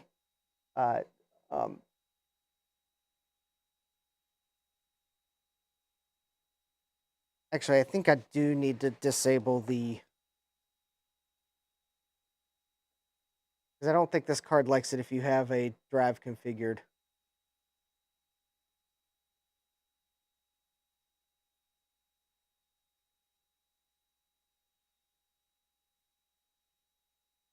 All right, let me jump. Let me just check these settings here now that I know that if I set them, they get saved. Caches are enabled. Advanced chipset. Okay, I think all that's fine. All right, CMOS and exit. I may have to adjust the ROM address. I don't know where the ROM really wants to live in memory. Okay, but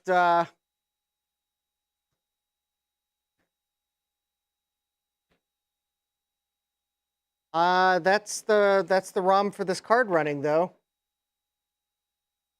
And I think I misconfigured the. Oh. Okay. It's complaining, and rightfully so, because I don't have a disk installed.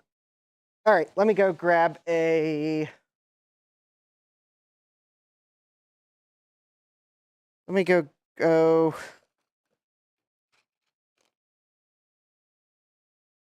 Okay. I gotta find a Berg power adapter.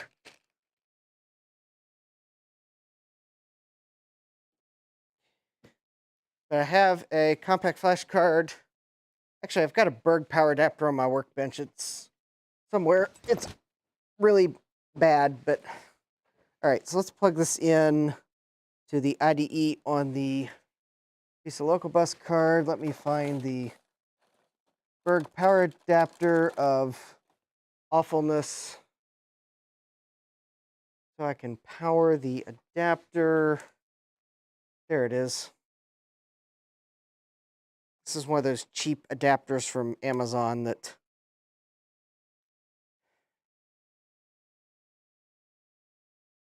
Well, if it wasn't for the fact that I didn't think I could get anything better, I would have returned them. Okay, there we go.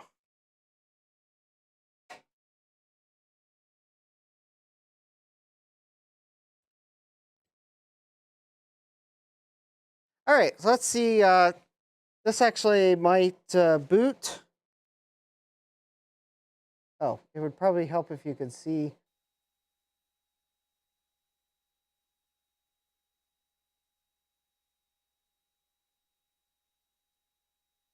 I may have the IRQ configured wrong for the secondary IDE. But while it...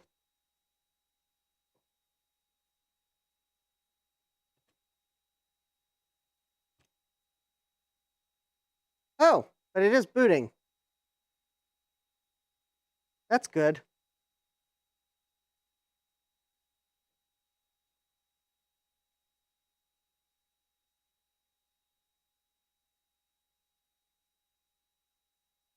But,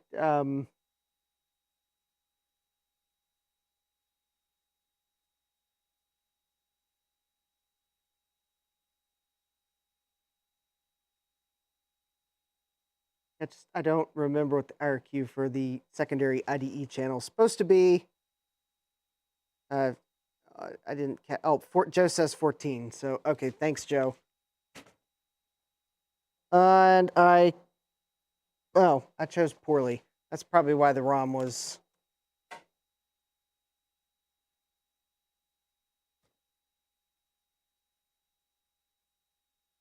Yeah, do take care of yourself, Adam. Yeah.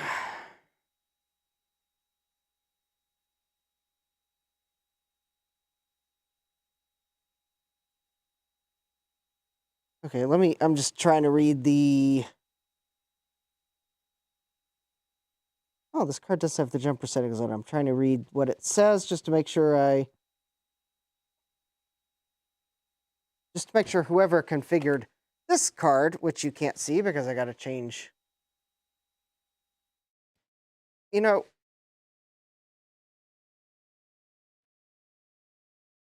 $14 is primary, $15 is secondary. Yeah, okay, then I had it right the first time. Yeah, I was remembering or thinking they were backwards in numerical order. Let me just double check that this VCF local bus card got configured correctly. If the IDE can even be configured.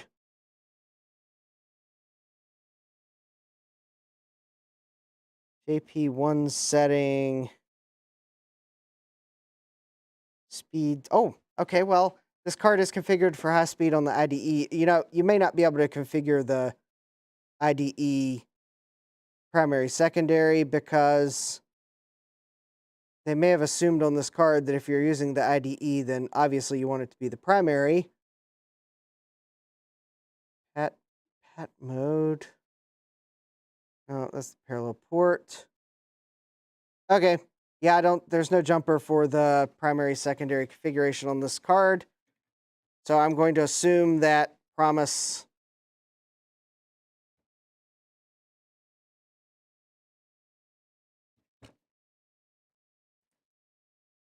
did that right. Come on, there we go. Okay. So yep.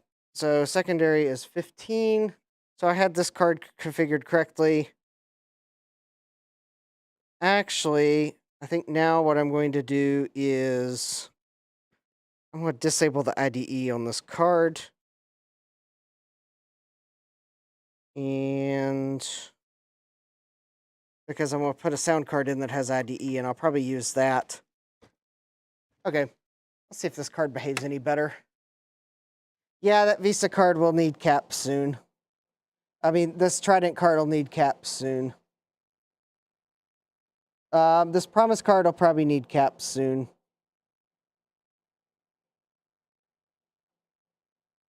I mean, this motherboard could probably use new caps too, but...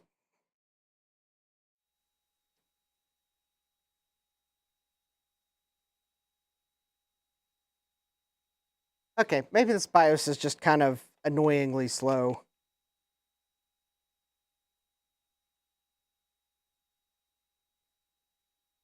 But the IDE seems to be quick once it actually detects it, so...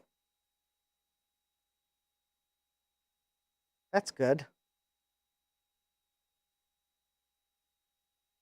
Oh.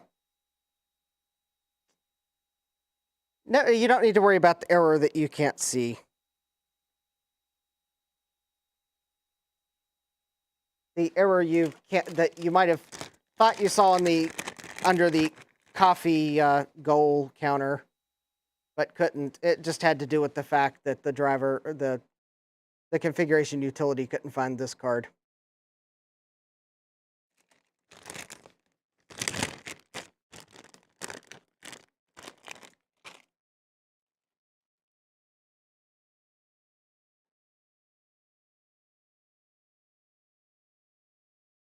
All right, so let's see. If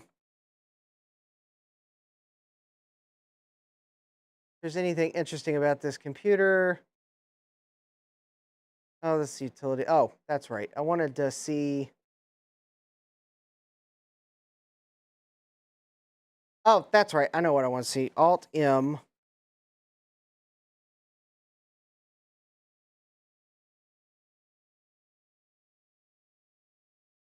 Actually, I just need to use check it.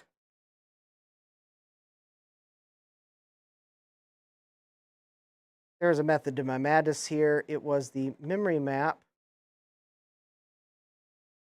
So, okay, video, nothing.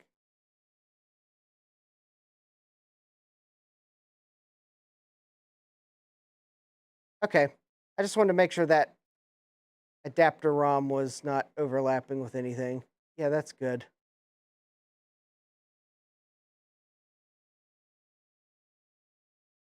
So I put it at DC00. Okay. Good night, Eric. All right, so that's good.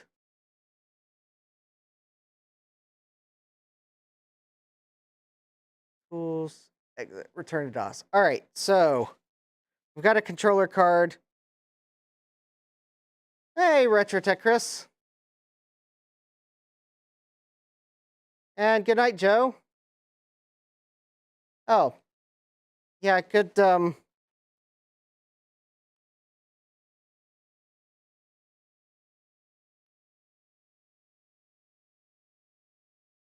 yeah, good catch there, Chris. I knew there was a way to turn that off.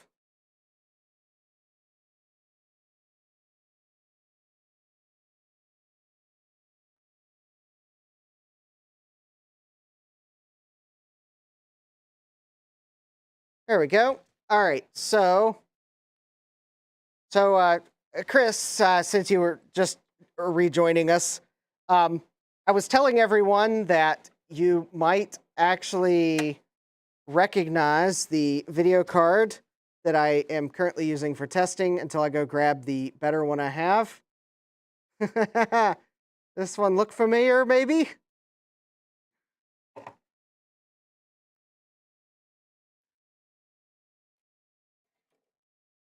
And if it still doesn't ring a bell, our March adventure. There you go.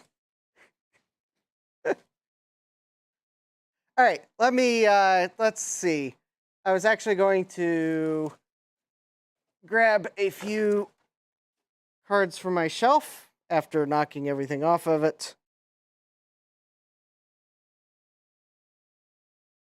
Ah, yes. Okay. So I am going to take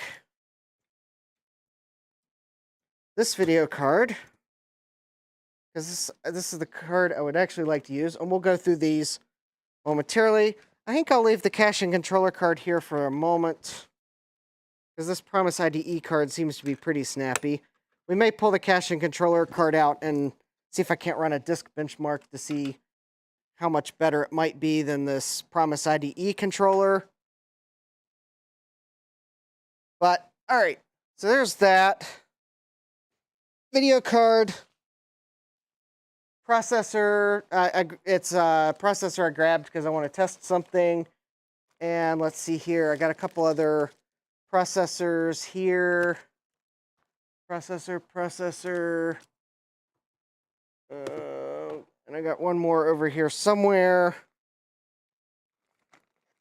Oh, no, actually, oh, no, I don't.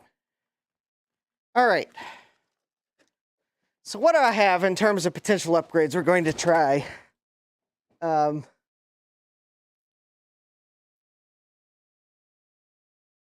Yes, the VCF,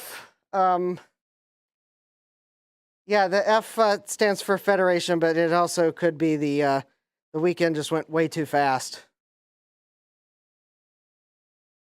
So, anyways, so what I've got to try, because although I don't think this motherboard supports write back cache mode, because I don't see a setting anywhere, but I thought I would try it. So I've got a 486DX266 that I can just put right in this board, but this one supports write back cache. And that way I can see what it says. It's probably going to tell me it's in write through mode. So that's one. I have an Intel Overdrive DX4100, which is good because this motherboard doesn't do 3.3 volts. So I could actually use this one. This could be a cool upgrade. I'll get to that in a moment, Jeremy. I'm going through processor upgrades because they're closer than where I set the video card. So this is my AMD 5X86 133 upgrade. This one actually is probably better than the DX4100. Probably also might run cooler. Oh, you're putting a sheets order together over there. Well, I would have you order me some Wisconsin cheese bites, but they'd be cold by the time I got them.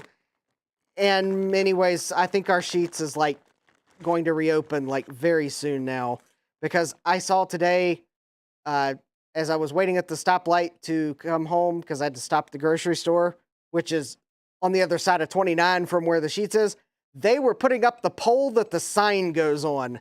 So if they are putting the sign back up, they're close. I mean, they are probably really, and they took the construction fencing down. So I'm kind of wondering if they might not be open on May 1st. Maybe it might be a soft opening, but I'm kind of thinking they might be trying to do a soft opening on May 1st, because theoretically, they have people that are already trained that are, I guess, maybe working at other Sheets locations while they were closed for renovations. So I'm thinking they may be trying to open May 1st. All right, another one I've got, which I haven't tried at all, is I have an AM486 DX4120, but normally this wouldn't be able to run in this board because it doesn't do 3.3 volts, but it's actually on an adapter board from back in the day to be able to convert the voltage. And I've been wanting to try this, but I didn't have a heatsink, but now I do, so I can actually try this. So these are the processors I have. I'll when I test this, I will change the bus frequency to 40 megahertz. I'm thinking my AMD upgrade will probably work. And yes, Jeremy, I know people are going to be disappointed. I have a Diamond Speedstar Pro which is a Cirrus Logic based video card. It's got the CL-GD5428 on it. I think it's got 1 megabyte of RAM. The only drawback to this card is it is MT RAM, but since this card was made in '94, I think maybe it's new enough that they'd settled their production problems. But anyways, this is the card I'm actually going to put in it because it's a nice Visa local bus video card. So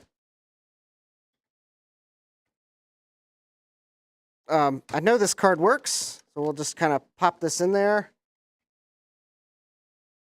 Actually, I don't think I can upgrade the RAM on this card. If I can, I don't know what memory chips it needs. I guess translation, I'm going to have to see a picture of a card that actually has 2 megabytes on it so I can confirm what it needs. Well, maybe again, Jeremy, yes, it could use more RAM, but considering I don't know what RAM chips it needs, and in fact, it's even missing the decoupling capacitors too. I'll check it. I mean, it could already have 2 megabytes on it. Yes, these cards are expensive enough. I'm not just going to try the Justin guess approach to RAM upgrade. I want to actually see a card that has the full RAM on it. Then 41 256s, that doesn't sound right. Because 8 of those would be that doesn't sound right to me. Of course, maybe I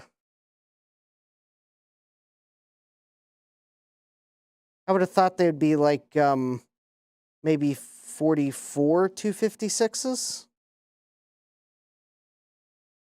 Like 256 K-bits times 4. Because 8 of those would be 1 megabyte. But again, the decoupling caps are missing. I'd probably really want to see a picture of the card with all the RAM. But I don't have that on hand tonight, so not going to upgrade that tonight. Let's see, but anyways, the one drawback to the well, we'll know in a moment. Yeah, it's 1 megabyte. Okay. Okay, so maybe I will expand it to 2 megabytes at some point. It's not as high on my priority list because I'll have to actually order memory chips and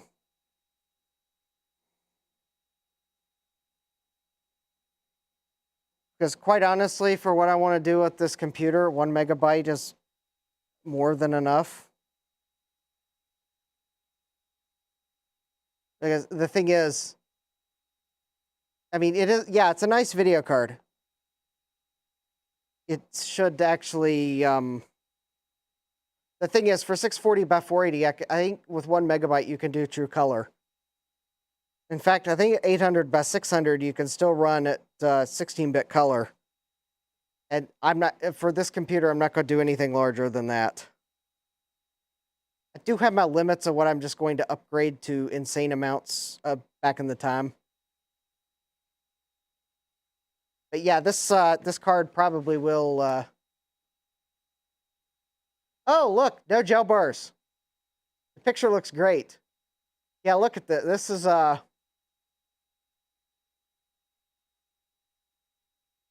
Wow.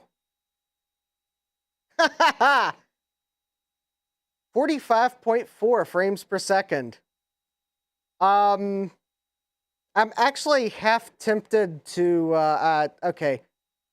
I'm probably going to spoil one of my upcoming videos by doing this, but okay, there's a video file I'm going to get.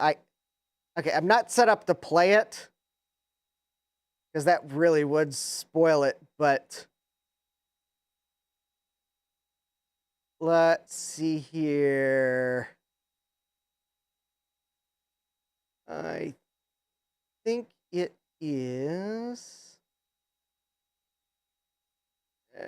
Please use that. There's some a particular thing in the video I want to look at.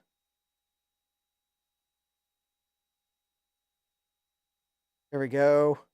So for reference, just as soon as it gets to that, 47 point. Okay, so for reference,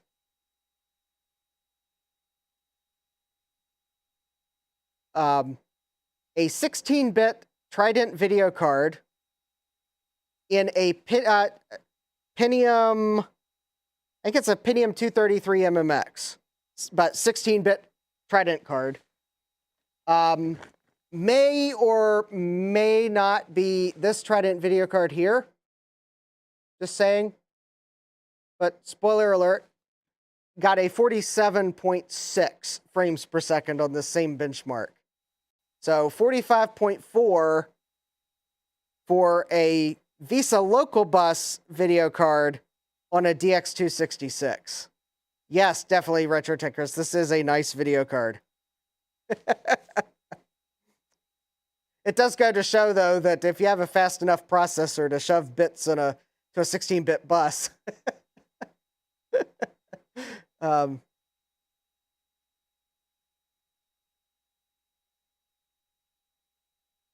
Yeah, Jeremy, that's why I want to see a picture of the card with 2 megabytes on it. Yes, Jeremy, I know. Trident cards are bottom of the barrel speed, value, and quality overall, yeah. Yep, RetroTech Chris recognizes the card now. LNY Electronics, where everything is as is, even the books.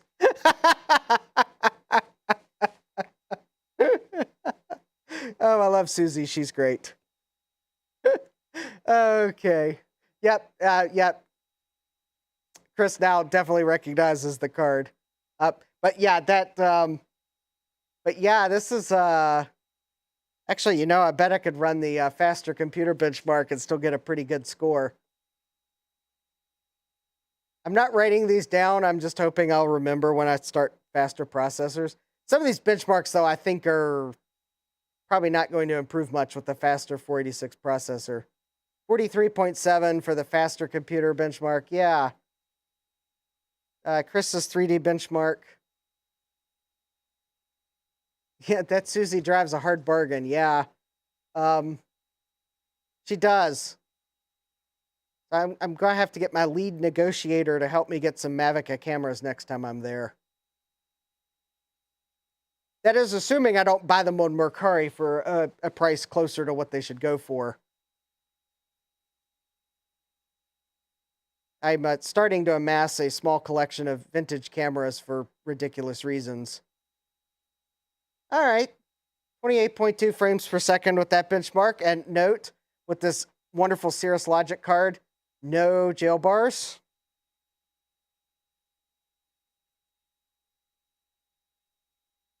The eagle-eyed among you, if you looked at the when I had the Trident card in here, might have noticed jail bars in the video.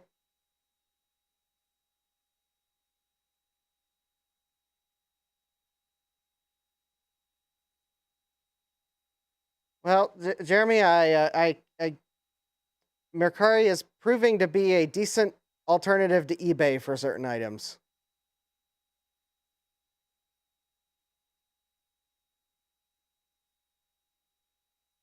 And so far, it seems like everything I've bought on Mercari has actually been as described.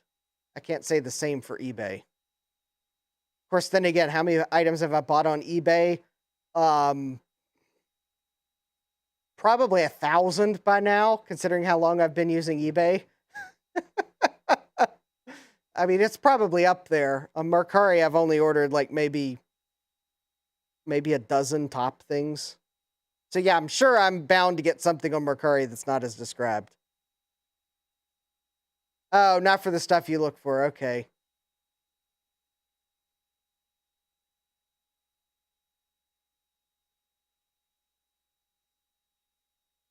Yeah. Although I do have my eye on a case on eBay, but I think the seller's probably... I'm going to make the seller an offer tomorrow. Maybe. I may not. Oh, 8.7 frames per second for that faster computer. We'll just run the, actually, everyone's favorite, the Doom.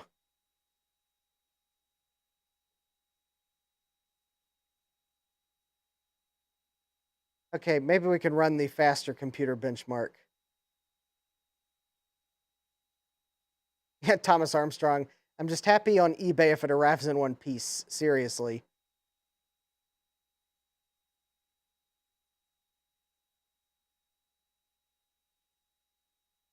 Yeah, I'm actually looking to maybe get a MacBook Air on eBay. 2134 game ticks and 1067 real ticks. Okay. I think the one that I really want, though, is this one here.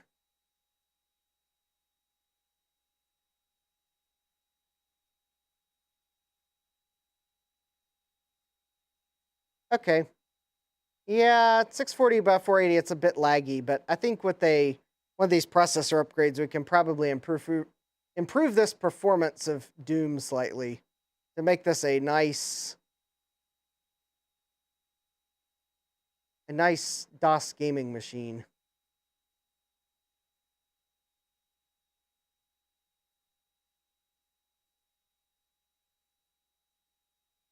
Because I guess the cool thing about this motherboard is it does have level 2 cache, which can be disabled in the BIOS, which can help with if the processor's running too fast.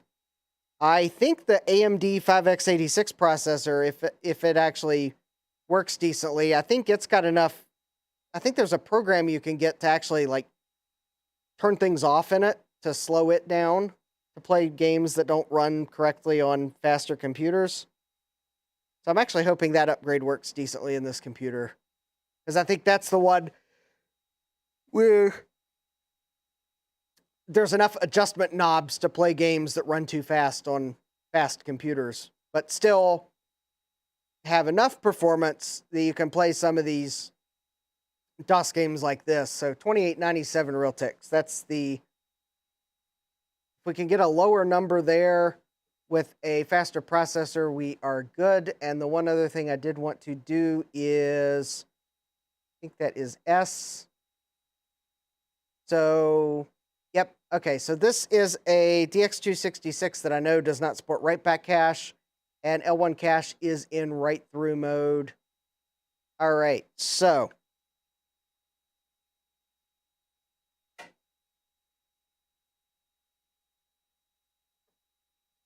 just out of curiosity, I don't think this first swap is going to do anything, have any different result, because I don't think this motherboard supports write-back cache.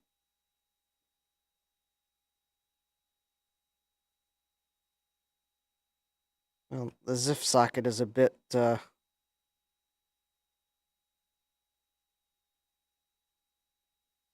hold on. Oh, that's right. I'm having trouble getting the CPU out, but I think one of the pins on the CPU was like slightly bent, and I guess I didn't successfully straighten it out when I had it out last time.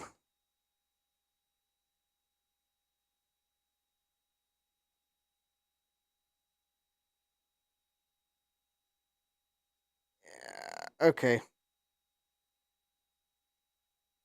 Yeah, I think that's why it was tough to get out. All right. Hopefully, if I put this DX266 in, it's just going to... Is this... Oh, all right.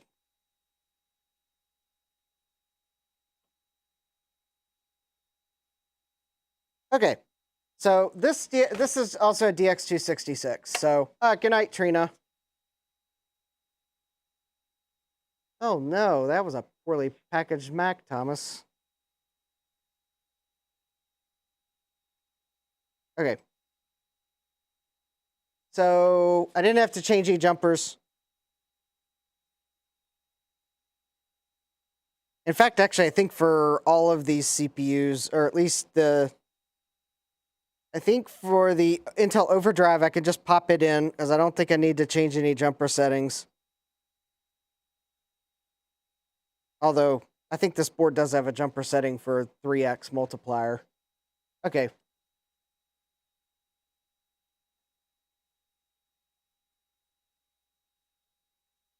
Now, what I wanted to do for this one was run a... Okay. That's what I thought. Okay, so L1 cache is in write-through mode. Okay, so this motherboard does not support write-back cache.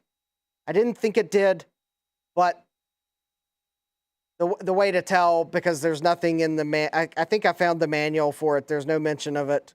The BIOS doesn't have any mention of it in settings. Although, you know, that is true.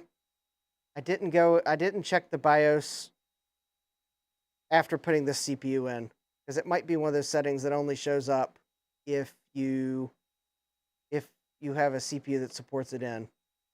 I don't think this chipset supports write-back cache, though, but I just wanted to check. Okay.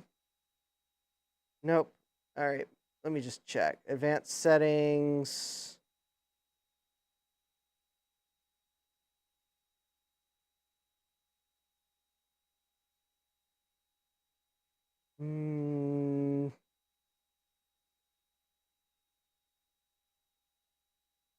Nope. Okay. It does not support. All right.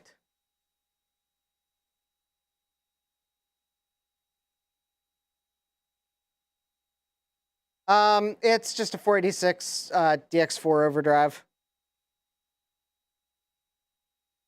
I actually I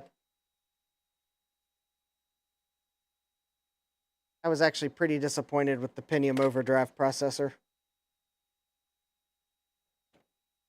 I sold it on eBay.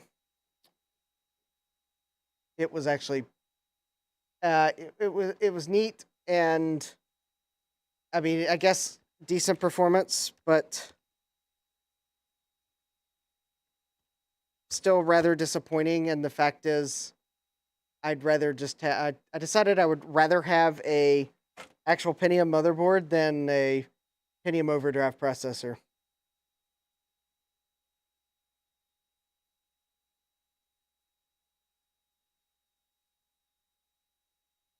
Yes, yeah, Michael, I did build a Pico Gus.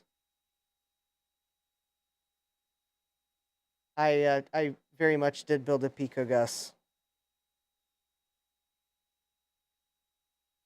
Hold on, I'm trying to pull up the manual for this motherboard. And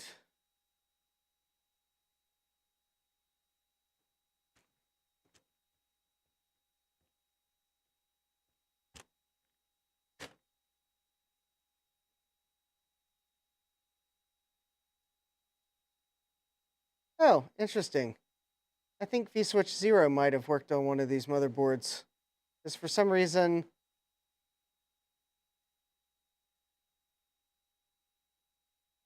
Oh, interesting.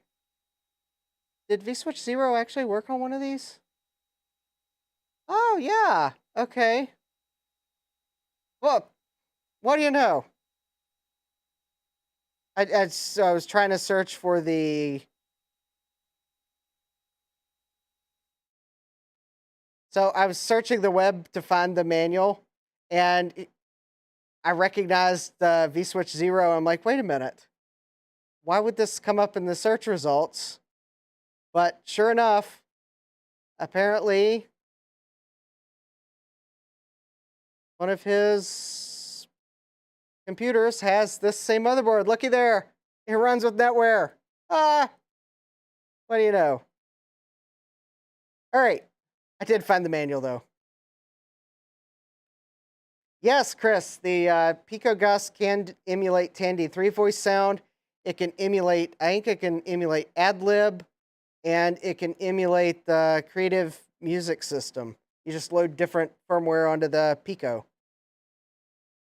So it is actually really cool. Now, I think the Gravis Ultrasound supports the best, though, of them all. Although there's still some things it doesn't work with. But it is actually pretty neat. I had it running. Oh, actually, you wouldn't know because I built it before joining Dave's stream. Oh, but I think I tested it.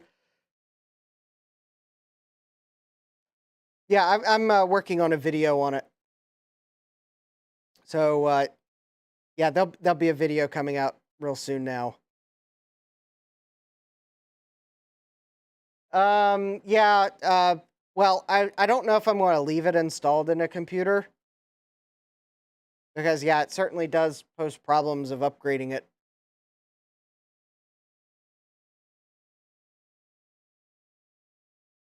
Okay, the gust driver makes the gust sound play slightly too high pitched. Well, I couldn't tell because I never had I don't have a Gravis ultrasound to compare it with. I've never actually had a Gravis ultrasound, so I have no mental reference in my mind.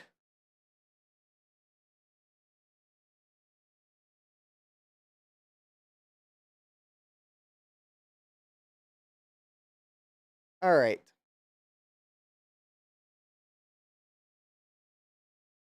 I do not know.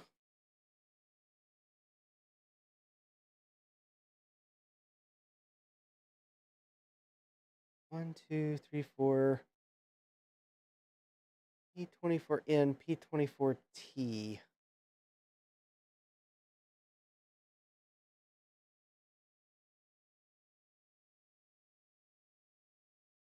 P24N, P24T. I think JP19, 2 and 3. Okay. All right. So I think I see the setting I need to change. I think I need to move JP19 to 2 and 3.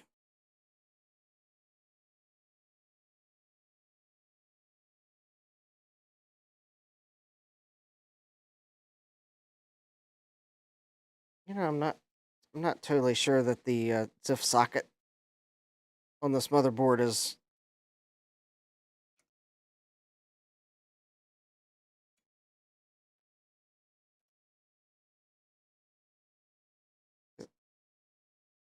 I think the ZIF, there might be something wrong with the ZIF socket, so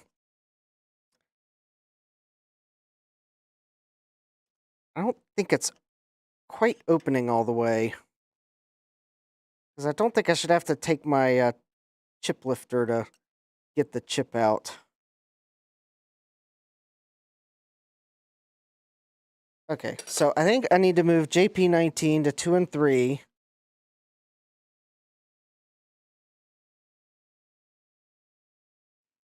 And then I should be able to drop the Intel Overdrive in. So this is the Pentium. So I don't think it. Okay.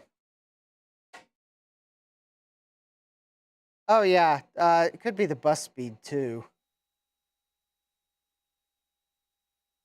Okay. So I got the DX4 100 Overdrive processor in. And I need the overdrive because this is only a 5-volt board. Or at least as far as I know, it's only 5 volts. I don't see anything about voltage in the manual.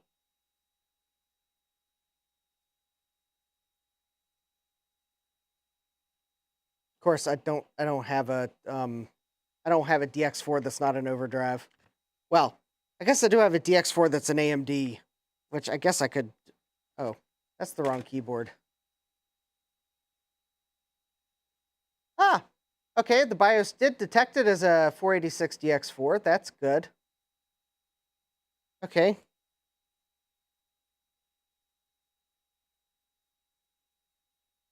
So let's see here. Let's try the some benchmarks.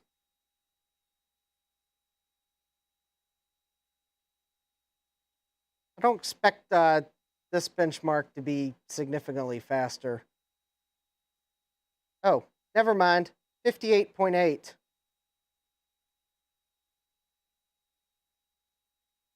Okay, goes to show that a 32-bit video card on a slower system beats a 16-bit video card on a faster system. Yeah, Chris, this is a really nice video card because I just blew that Trident video card in your Pentium was a Pentium 233 megahertz MMX. I just blew it out of the water. Yeah. I'm sure though if we had a nice PCI video card that it would probably blow this computer out of the water, but yeah, if you got a computer that could take a 32-bit video card, use it. That's the moral of that story. Okay, that was the slower computer one. We won't bother with the 3D benchmark. Everyone wants to know how it plays Doom.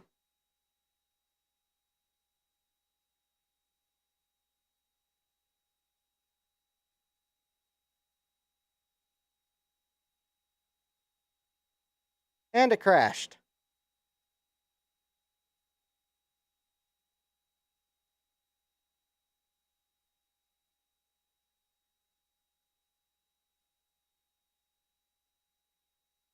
Okay.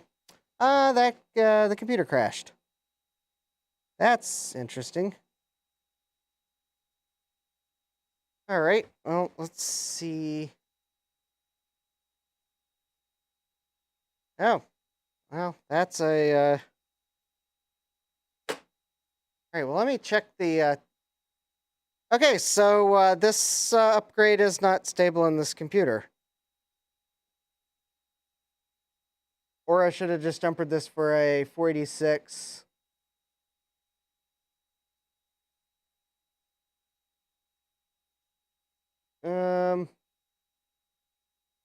Okay, maybe I'll change that one jumper back. Maybe for a DX4, I shouldn't have moved it. I don't like these manuals that refer to the Intel processors as their development code names.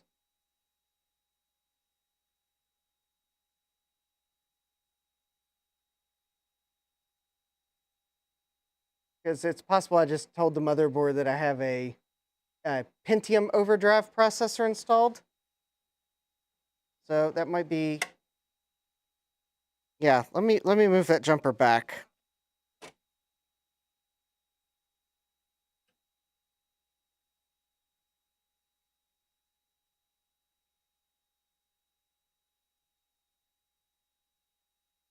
Oh, okay. Well, that was a very high quality jumper. It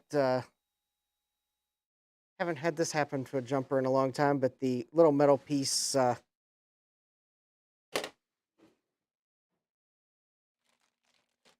decided that it no longer wanted to remain connected to the rest of the jumper. But never fear, I bought an assortment of jumpers, so I can put a new jumper on this board.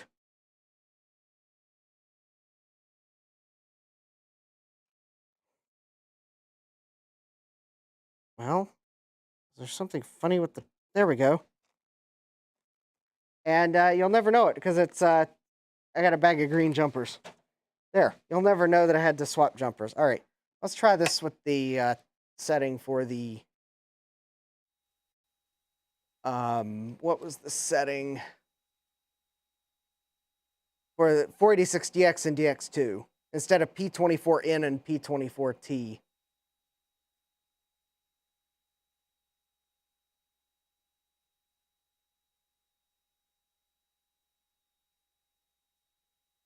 Which I think is fine because I think this the overdrive processor set their multiplier internally anyways. No, the chip wasn't hot, and I have used it before, so I mean it's warm.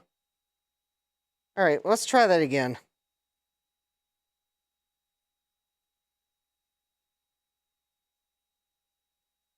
Doom max details faster PC. All right.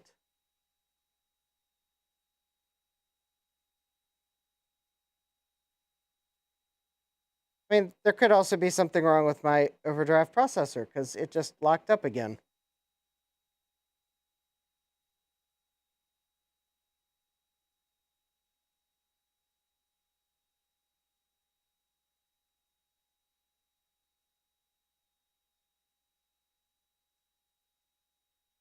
Okay.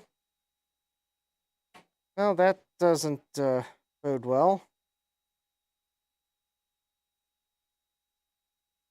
All right, so maybe something's happened to my overdrive processor. Maybe it never worked. Well, it worked fine on my other 486 board, so I don't know. Maybe there's something up with this board.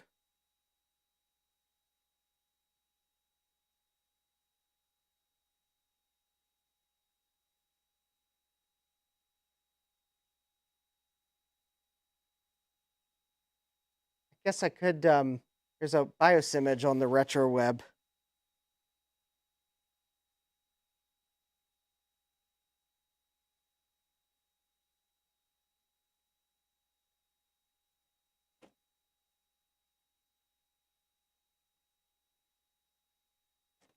Okay, let's see here. I guess I could try this BIOS file and see if it matches the one that's in this board. I'll check that at some point. Okay, so DX266 seems to work. The DX4 100 wasn't running so hot. Now I've not tried this processor here. Let's give it a try now. It's also a DX4. It's a DX4 120. But I'm just gonna I'm not gonna change the bus speed to 40 megahertz, so it'll effectively be running at DX4 100 speeds. It should be fine to underclock it. Well, let's see what it does.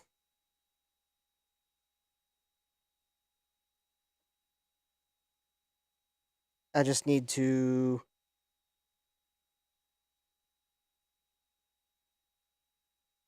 straighten a few pins. It would appear as if a few pins got slightly bent.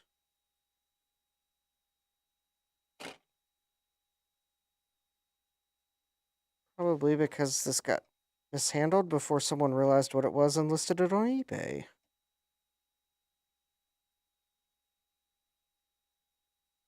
Come on.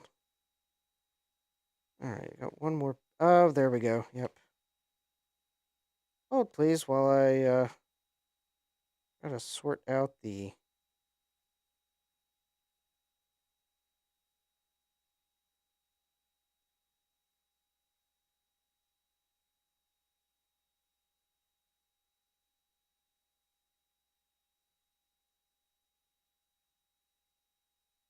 There we go.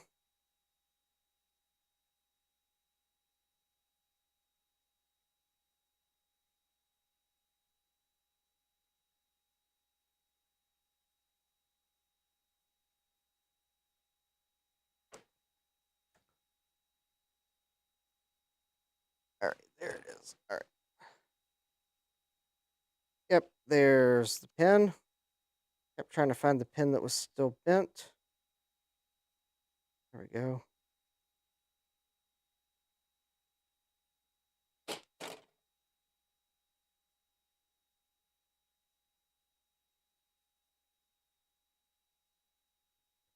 There we go.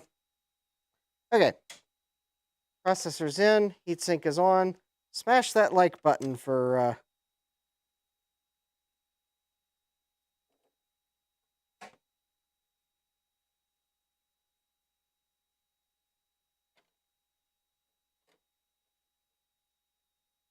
There we go. That's a good sign. Yeah, don't forget to smash that like button for interesting vintage adapters that you happen to find someone list on eBay with a processor for like $30 or $50. I don't know, whatever. This is an Aries 97-486 DX2 UC adapter. I think I actually managed to find a magazine article on it. Ooh, it's only running at DX2 speed. Okay, it is quite possible this adapter assumes your motherboard supports the 3x multiplier.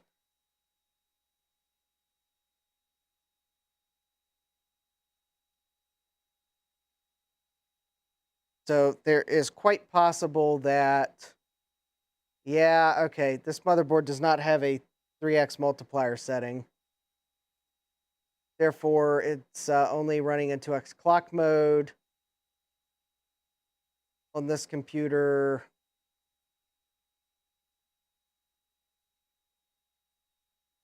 But it would be nice to know, does this processor just... There we go. Okay, so this processor seems like it's working.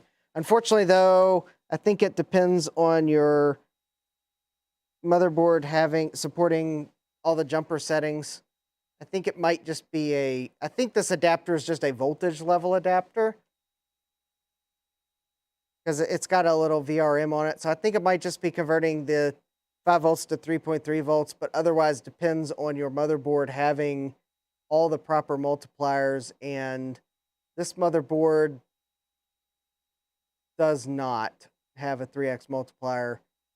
In fact, the manual that is archived, it's a really awful manual, and I don't really know which jumper is the multiplier jumper. I mean, I could take a guess that I think it's...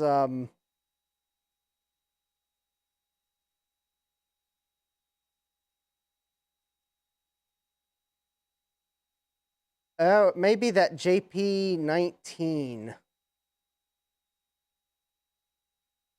Maybe JP19.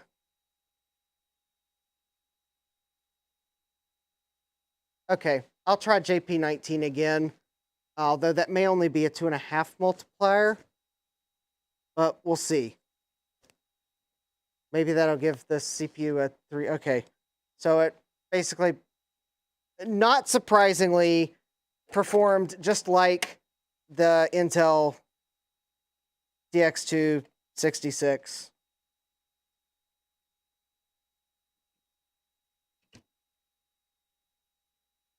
Let me try moving this JP19 again. And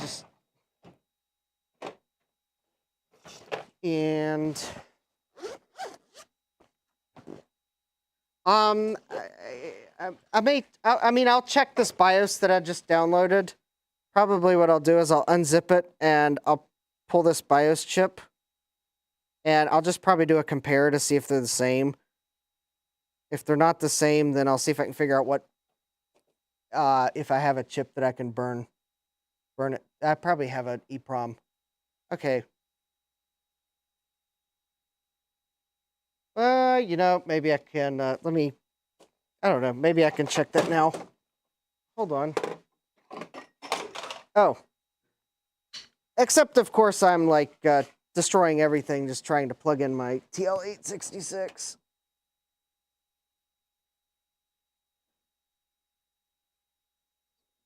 All right.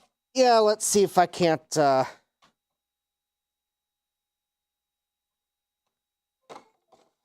right, let's check the BIOS version before I get too far. Because, yeah, the TX4100 acting like Icarus flying too close to the sun. Yet it didn't feel like it was getting too hot. But, all right.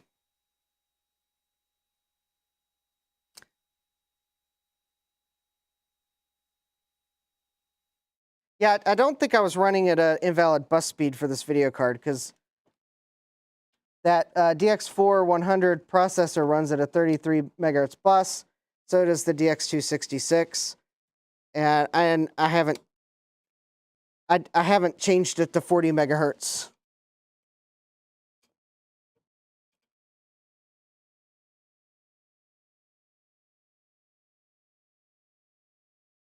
Which, if this motherboard doesn't support the right multiplier to run that DX4120 at 120 megahertz, I'm not going to use it, so I won't bother.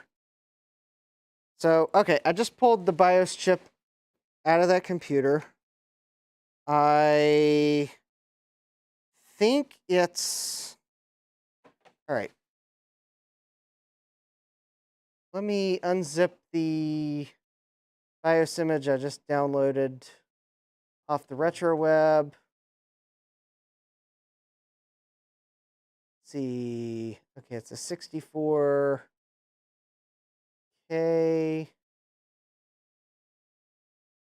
So, okay.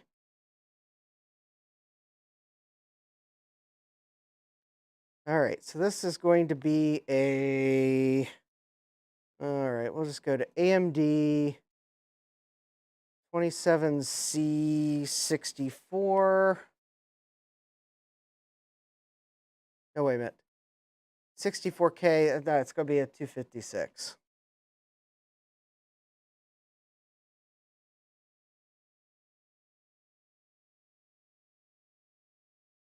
All right, file open. Let me open the BIOS I just downloaded because I'm going to do a compare.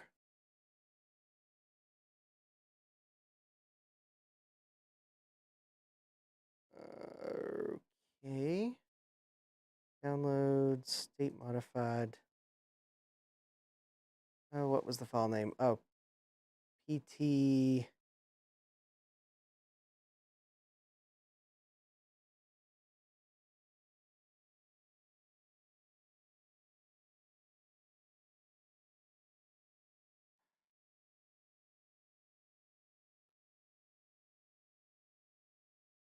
Oh,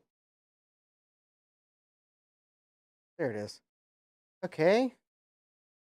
And now let me do a device. Oh, uncheck, check ID, device, verify.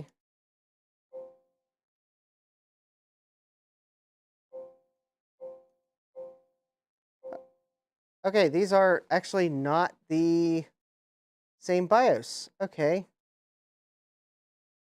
8, 9. Okay, so let me see if what the RetroWeb said about this BIOS. 8893, 8893. All right, well, device, file, here current buffer, device, read.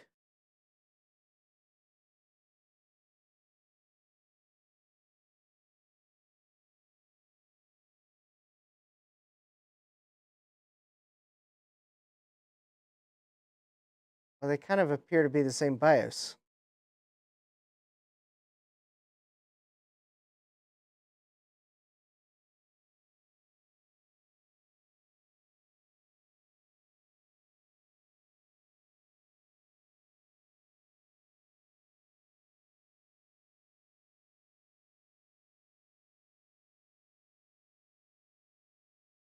File, open. I can't, oh, hey, Sloopy Malibu. That's weird.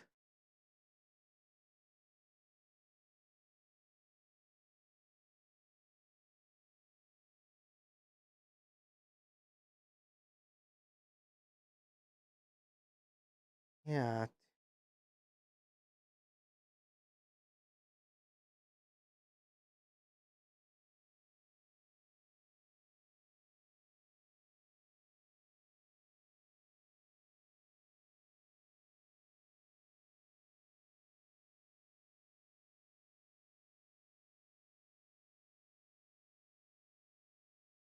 Yeah, the BIOS on the RetroWeb that's supposedly for this board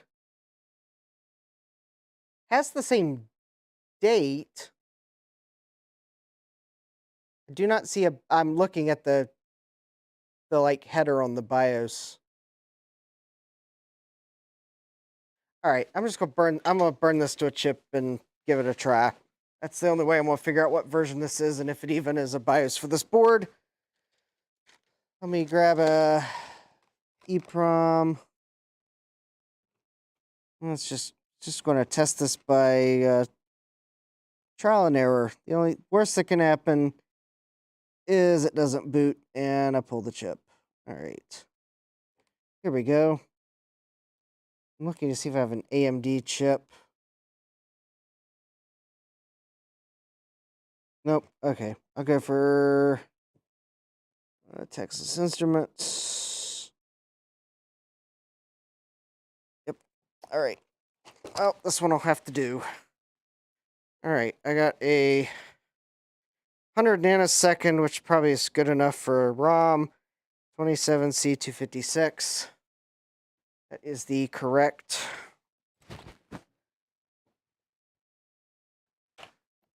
All right. We set the original aside. Put a TI chip in the programmer. Let's see here. Make sure I'm actually okay.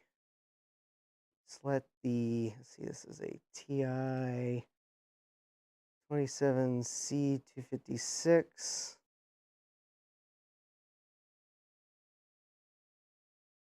Oh. Open. All right, so let me device, program.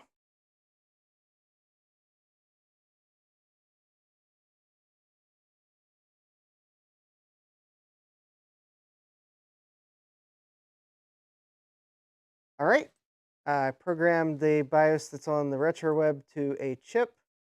So now I'm going to verify and verify finished. All right. I have no idea how this BIOS version differs.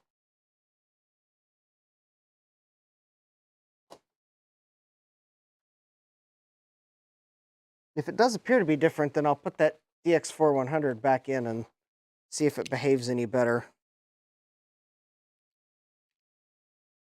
Well, Jeremy, I actually was interesting you say that nobody seems to stream on Tuesdays. I actually have been considering changing my streaming night to Tuesdays for a number of reasons. Partly being the fact that I overstream the several podcasts that other people watch.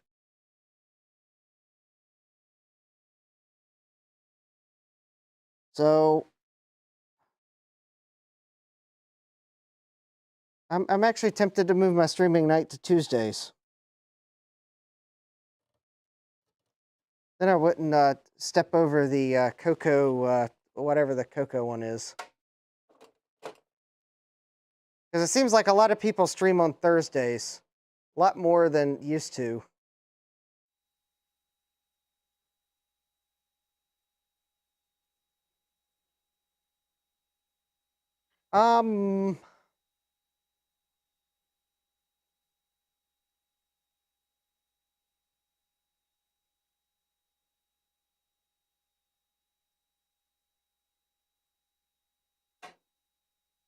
Chris thinks Thursdays will bring more of a draw.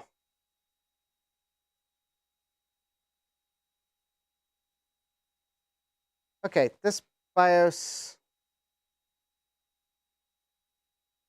either I programmed it the wrong size chip,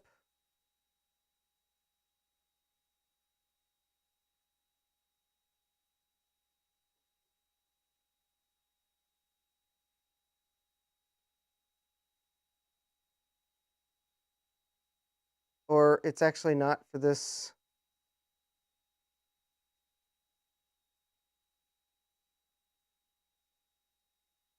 Oh. Oh, okay. I did the math in my head wrong.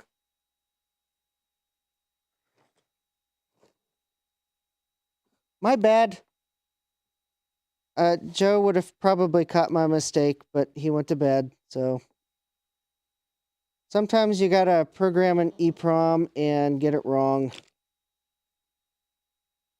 to figure out that no, a 64 kilobyte image does not go onto a 27C256, it goes on a 27C512, because I should have multiplied 64 times 8 and multiplied it correctly in my head.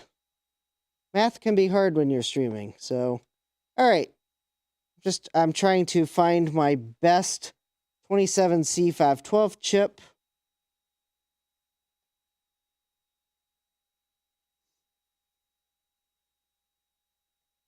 I guess 120 nanoseconds is the best that I have. Why not? Okay, now I know for some of these I got some EEPROMs in, hold on, I think I got a few more EEPROMs. I thought I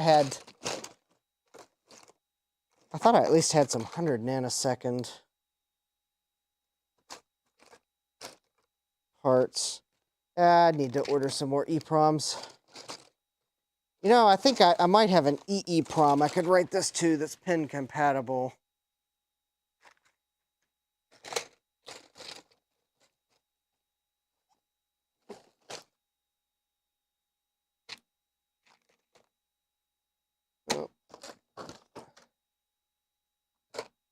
Oh, you know, they might be in my chip eraser.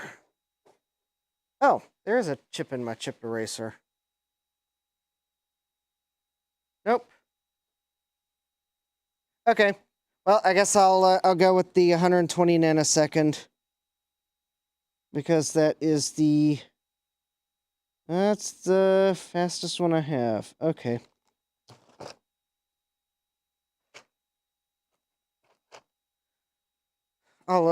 Maybe I'll order some better EEPROMs. Okay, so this is a MC27C512. Let me change chips in the software. All right. ST MC27C512 DIP28. File open. And device program. Yeah, yep, yeah.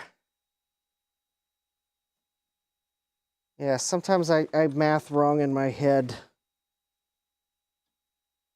Well, there's nothing like the smell of ozone in the morning. Assuming I don't, like, bend the, oh. Well, I certainly managed to mangle that chip. All right. Oh. Well. All right. Hopefully I didn't,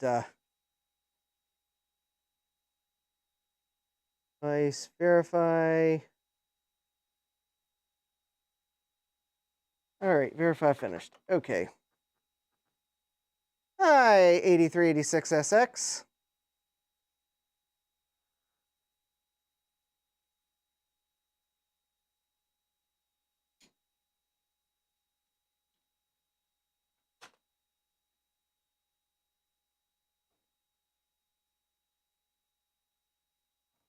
Okay, there we go. Now I got the proper size chip. Let's see if that actually... Oh, there we go. I have no idea if this is actually a different version or not. Actually, it didn't look any different.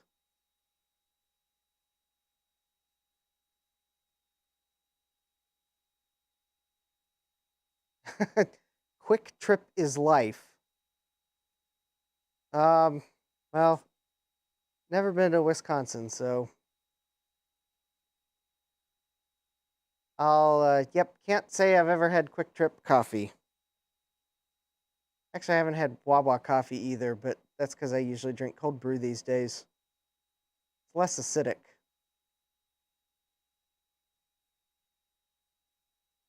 I think this looks like the same exact BIOS that I had.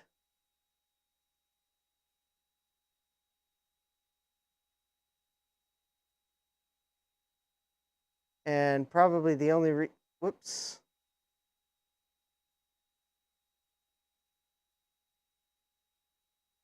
That looks like the same BIOS.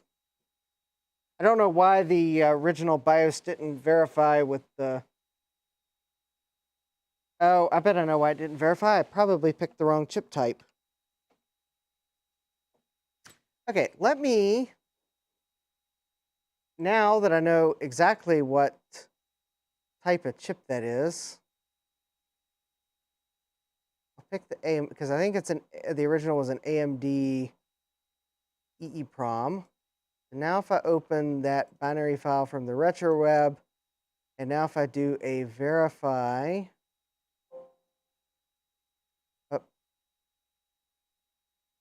and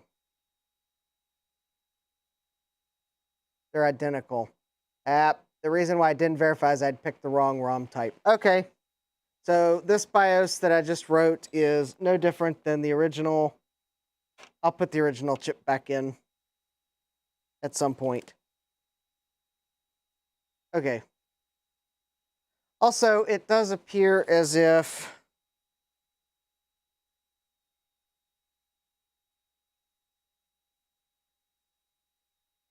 that jumper I moved is not the multiplier jumper.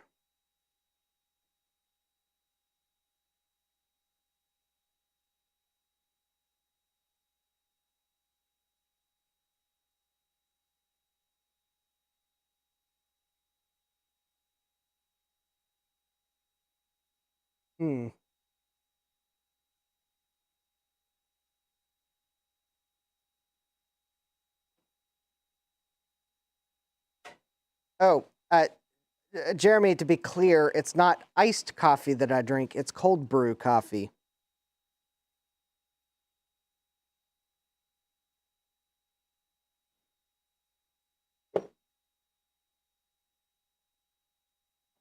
There's a cold brew coffee is not brewed with heat.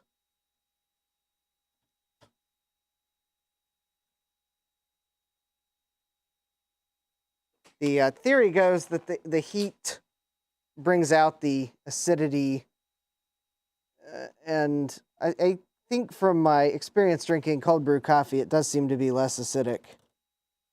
All right, I just put the original BIOS chip in because there's no difference. Oh, good night, OCR. Steak barbecue to take care of. Ooh, yeah. I would say I would take care of that steak barbecue for you, but it'd be cold by the time I got it. Okay, so this adapter doesn't seem to have a multiplier setting, although it might. There are some jumper settings, and I don't know what they are. I'll have to see if there's any instructions, or I might just have to figure out which the multiplier pins are on the 486 chip and multimeter probe and see if by chance they have anything to do with the multiplier. All right, so I'm going to put the AMD 5x86 upgrade in. I think this board is jumpered correctly because the instructions for it do recommend to set the board for a 486DX at 33 megahertz. And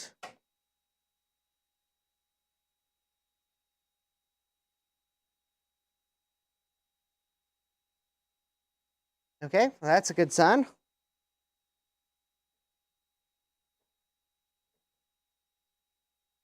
I'm not too worried about whatever it shows in the banner because it probably won't show the right thing. I think the instructions for this warn you that it'll just show up as like a 486DX or SX, 487SX. The BIOSes usually can't tell the difference.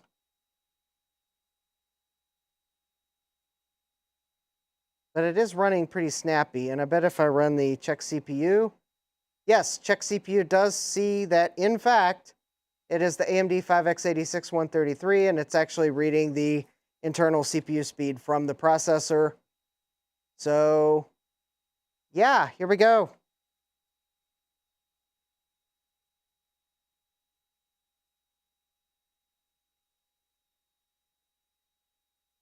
Let's take a look at some benchmarks. I think this is my favorite upgrade.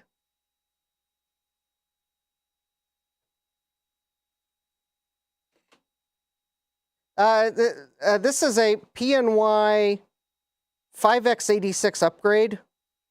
So it's got an AMD 5x86 133 megahertz processor on an interposer board. So it's like one of the quad flat pack versions of the processor. Yeah, so it's a 486 core. But wow, look at that benchmark, 71.4 frames per second. Yeah, this is nice. We're just gonna go straight for the Doom benchmark.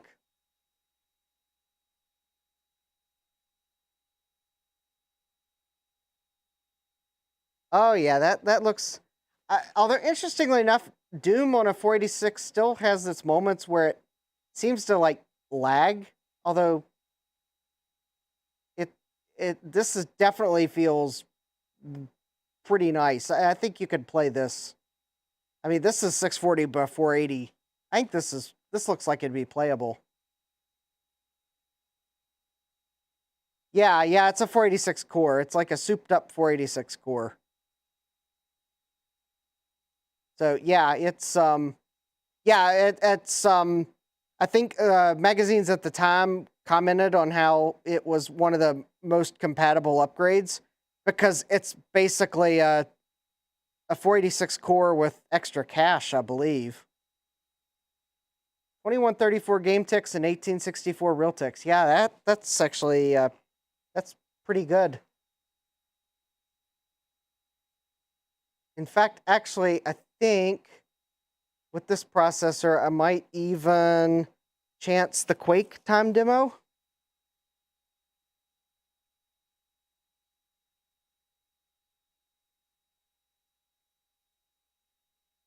I don't think I'd try the Quake time demo with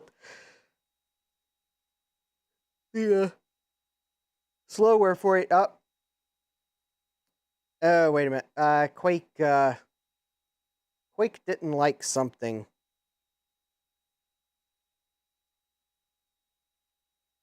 I didn't catch what it said.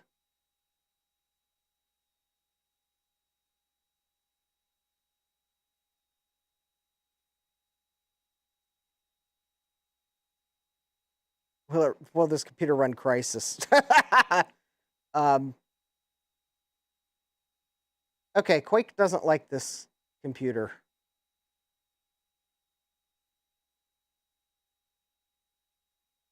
I don't think it's anything to do with the CPU temperature. Cyrix CPUs had a trick. Run everything through a single pipeline. I think this computer would have a Crisis if I tried to play Crisis.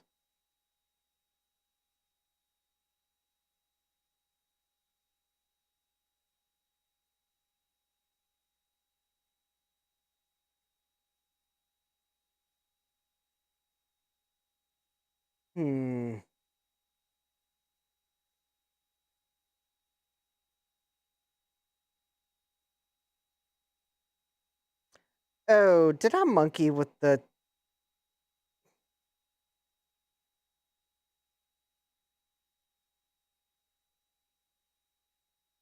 Oh, I think I know what... I may have tried... I tried... While I was testing the Pico Gus, I think I realized Quake was one of the games that supports the Gravis ultrasound.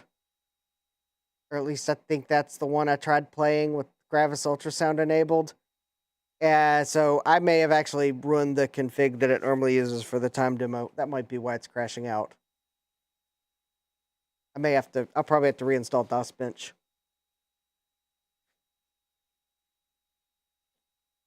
So far, I guess we'll try the Doom benchmark again to make sure it's stable. There we go.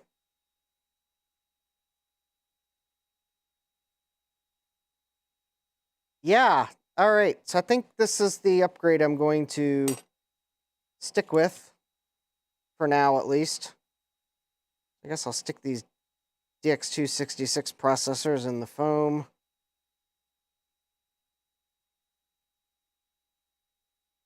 There we go. Although I'm going to, while this runs, let me see if by chance I can find any information on this 486 adapter, because there are a couple jumpers on it.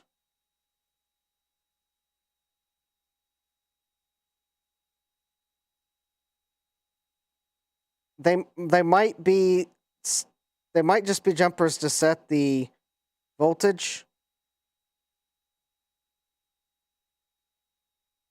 Unfortunately, I think last time I looked, the only thing I found was a press release on this adapter.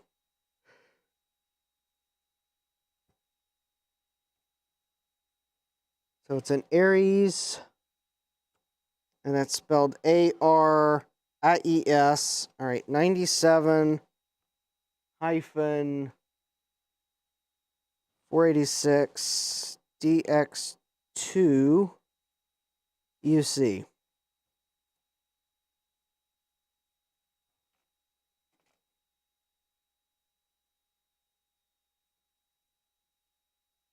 Oh, here we go. Oh, that's the problem.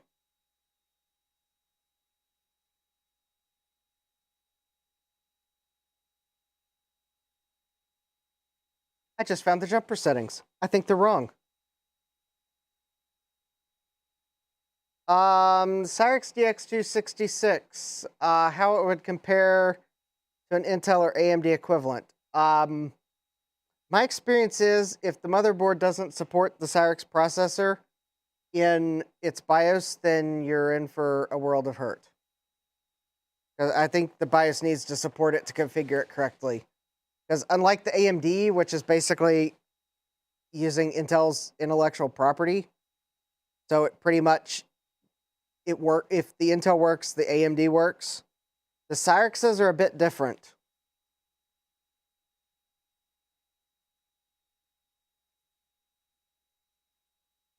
All right, so I found the jumper settings.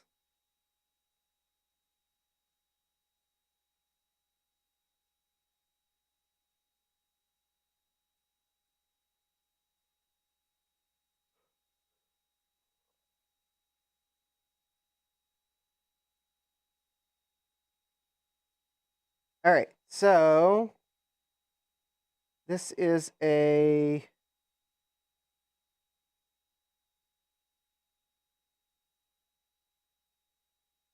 so it is currently jumpered for an Intel DX4 2X, AMD DX4 2X, AMD K5 4X. Okay, well that's definitely wrong.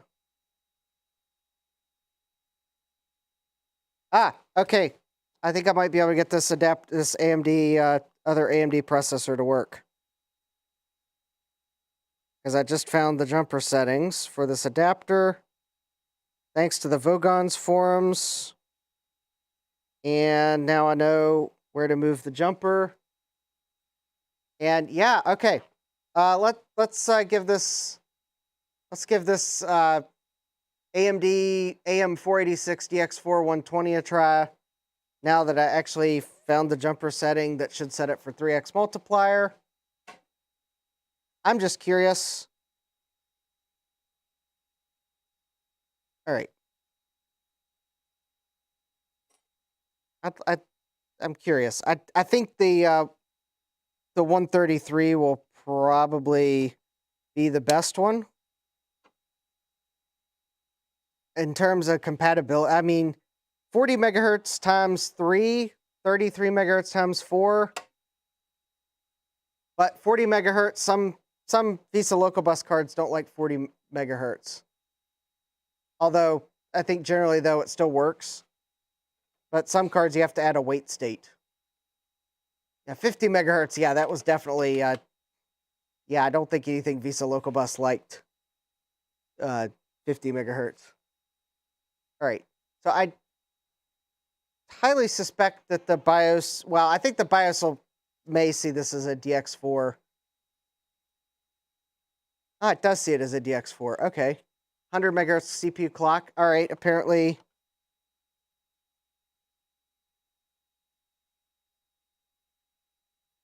So, is this right? Oh, there we go. DX4. Oh, what do you know? Apparently the AM486 DX4 enhanced. Oh, this is the enhanced one. Which actually means, yeah, the CPU identification utility can't tell the difference between it and an AM5x86 apart.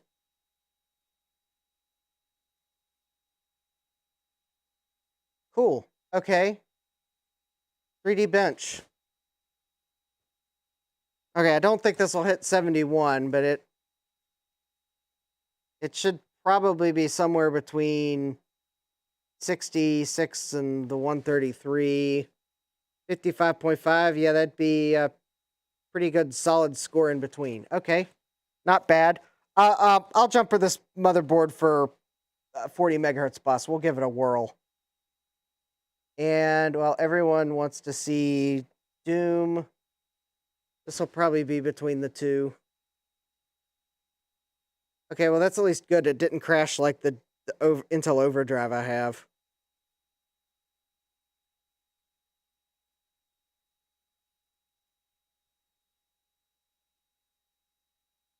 Yeah, I mean, I had a Cyrix CPU, but it was not the. I had a Cyrix 486 CPU. It was not. I didn't get the right revision of it though, so I may look for one that's the version that had write back support, just so I have one for reference, because it'll work in write through mode too. Let's just say that I bought that processor before I realized that, oh yeah, there were two different cache modes, and you had to have the right processor to support it.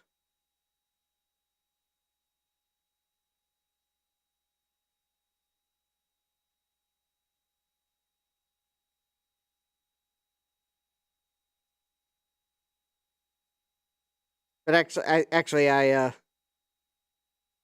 oh, okay, 2460 Realtek. Well, that's smack dab between 66 and 133, so that's cool. I am curious if the Quake time demo will even bother to do anything.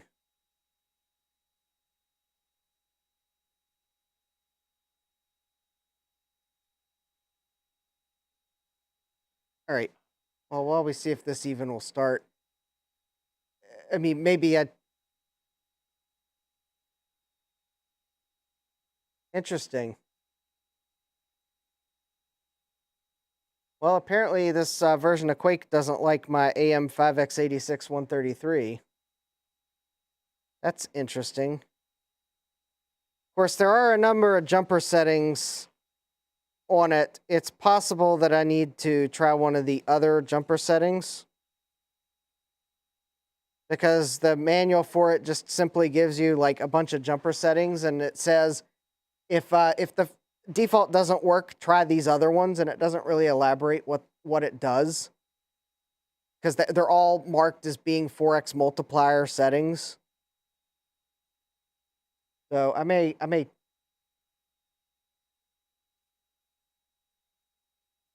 may still give it a try. Give some of those jumper settings a try. I want to try this 120 chip at a 40 megahertz bus. So I have to figure out which clock chip this motherboard has. Oh, it has the MX8315. U20, there's a label on it. Okay, well, that's good, because I don't see where the clock chip is. Apparently, this motherboard could have 1 of 3 different clock chips on it, and there's different jumper settings for the bus speeds for each of the clock chips. So I need JP9 to be... okay, so I only need to change JP9, and I need to remove that jumper. And is JP9 anywhere close to the label that has the... No, of course not. Oh, okay. Not totally far away. There it is. I found JP9. 8.6 frames per second. Yeah, that's pretty awful. Okay, let's go to a 40 megahertz bus.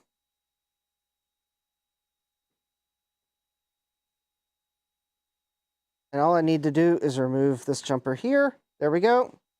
I am now at 40 megahertz.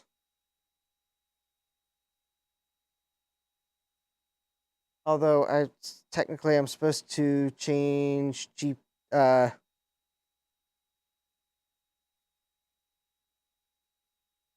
Oh, there's another jumper I need to change according to the instructions. JP12 for Visa Speed Select. And I would think that jumper would be somewhere close to the Visa local bus slots, but you would think that, but I do not see that jumper near the Visa local bus slot. So maybe I'm just going to try. I'm going to try and see what happens without changing that jumper setting.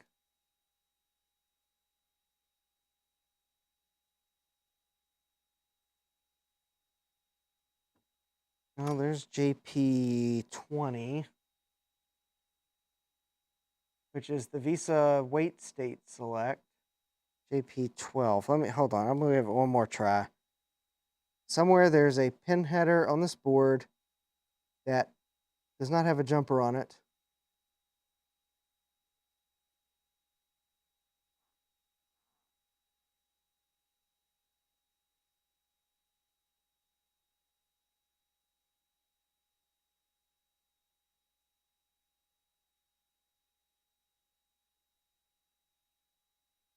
And I thought it would be near the Visa local bus slots, but no.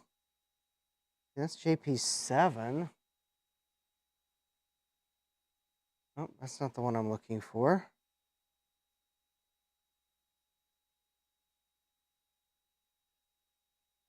All right, let me see if there's another diagram. Oh, here we go. Diagram of the board. Yes, JP12 is... Oh. Oh, right there it is.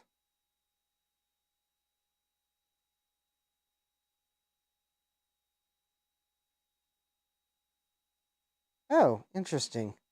Okay, it's already set correctly. Weird. I think someone forgot to change that jumper at some point.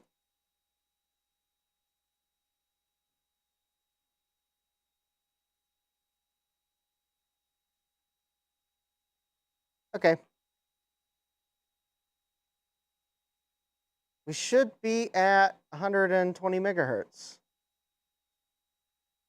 I left the wait state at 0 wait states. I'm thinking these cards are quite possibly will work with 0 wait states.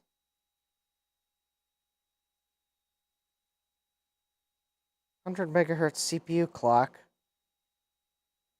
Oh, hold on. The jumpers that are on this board are not the greatest. The plastic came off the metal piece, so it was still jumpered for a 33 megahertz bus. All right, now it should actually be running at 120 megahertz.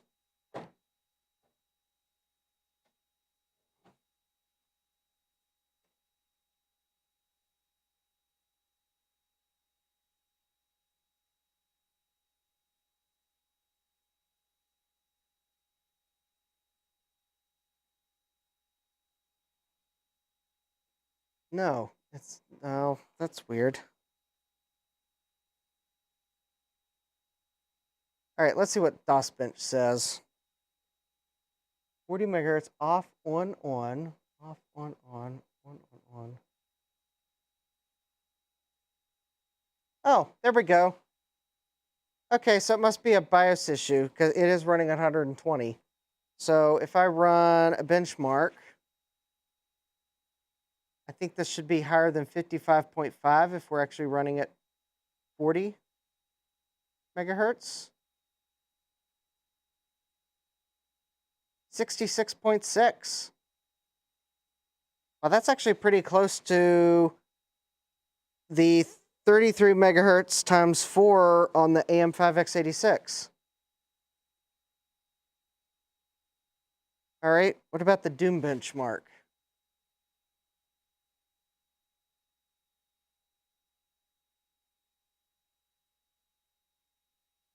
Yeah, this might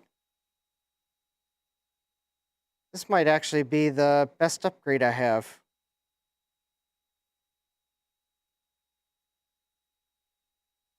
Unless I try some of these other jumper settings on this 5x86 upgrade. Maybe I'll stick with the DX4 120. That does have the added benefit of running the Visa Local Bus at a slightly higher bus speed, which I think with 2 Visa Local Bus cards, that generally works at 40 megahertz. But I think if I had 3 Visa Local Bus cards, I'd have really need to run it at 33 megahertz from what I've read, because three is a lot of Visa Local Bus cards for 40 megahertz. 2134 game ticks and 2059 real ticks. So that's actually pretty close to the 133. So actually, probably what I'm going to do is I'm not going to try any more of this 5x86 jumpers settings tonight.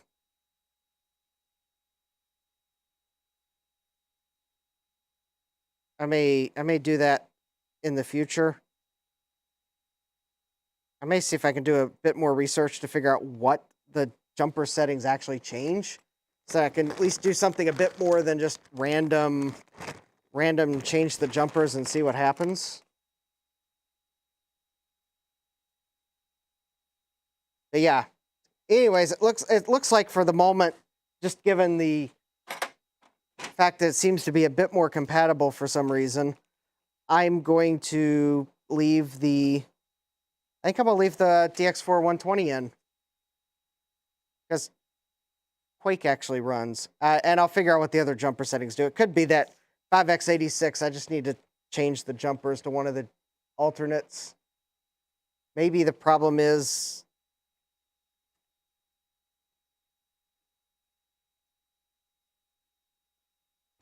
I mean, maybe the problem is it's default jumpered for the wrong cache.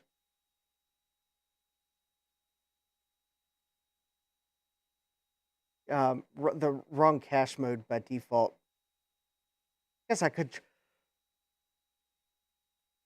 Okay, let me see if I can really quickly find the manual again. I think it was on archive.org.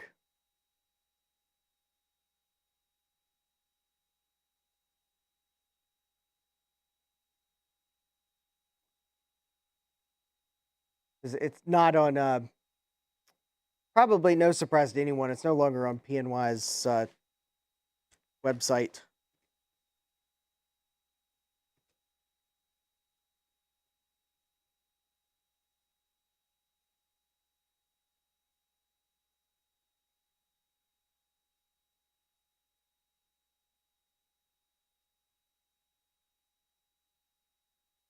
Let me see here.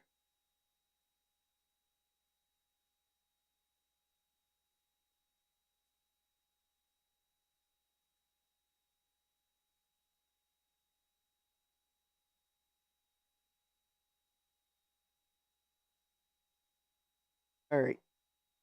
Hold, please. I'm trying to find the manual. Oh. Hold on. I think I pulled it up on my phone the other day. I may still have it open on my phone. Oh, that's right. I know where it is. I had the thought, because I did find it the other day. I saved it to my saved it somewhere where I'd be able to find it. So I have the manual on my phone here. Okay, so now I know what the different jumper combinations are that are poorly described, but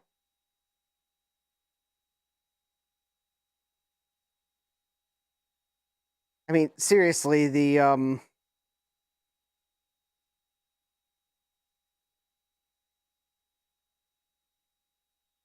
symptoms don't really describe it. But yeah, it says quick chip dip switch settings for 4X.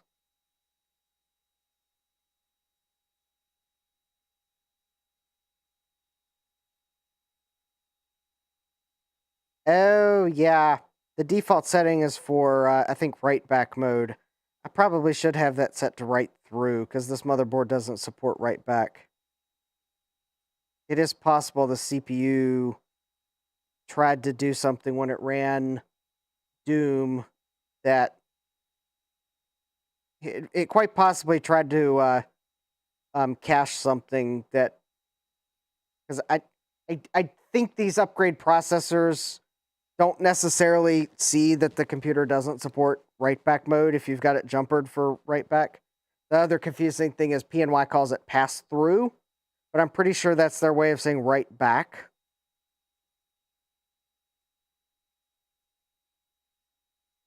Because the other option, they say it says write through, so that write through must be write through and pass through must be write back, but that makes no sense because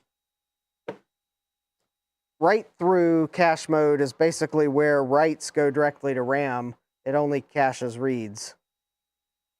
Write back is where it actually can write back to the cache. Or at least that's assuming I didn't get those two backwards.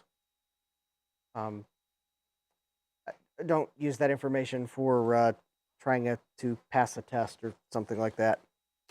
Okay, I guess I will at least try the first alternate jumper settings on this AMD upgrade. Because I guess to not try that. Okay, so let me double check that it still was jumper default. Yep. Yeah, on my other 486 board, the default settings seem to work fine. And I know this processor worked in Quake, because I'm pretty sure I ran the Quake benchmark on it. So I think the problem is maybe this board, maybe there's something about this board that's different. So anyways, I'm going to change the jumpers real quick to option 1, but if that doesn't work, then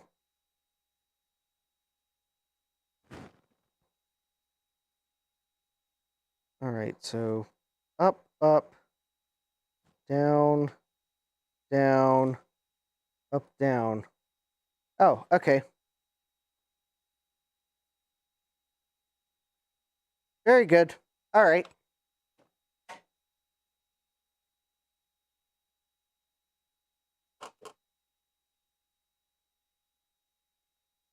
I mean, one thing I could do, and it probably should work, but I'm not going to. I do know this PNY upgrade processor will work at 160 megahertz because they were very, very overclockable. Apparently, AMD had a lot of headroom in the chip design, which I guess maybe doesn't surprise me that they might have,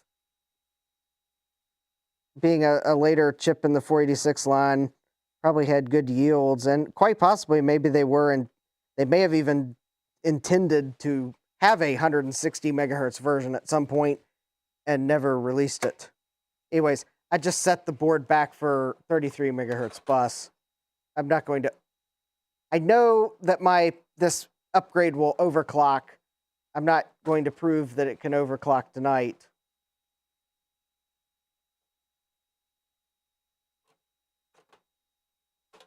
I just want to run it as stable. So let's see if it runs better at this setting.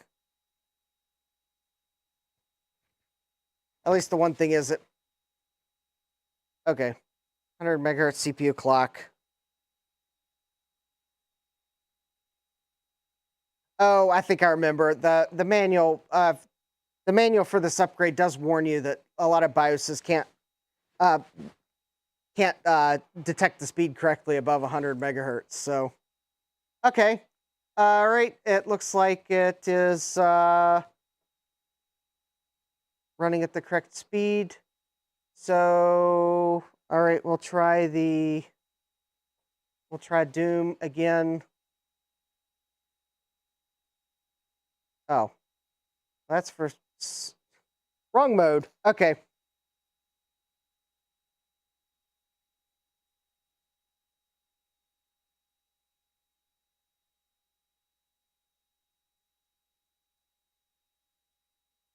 All right, let's try the other Doom. It was that one that was locking up.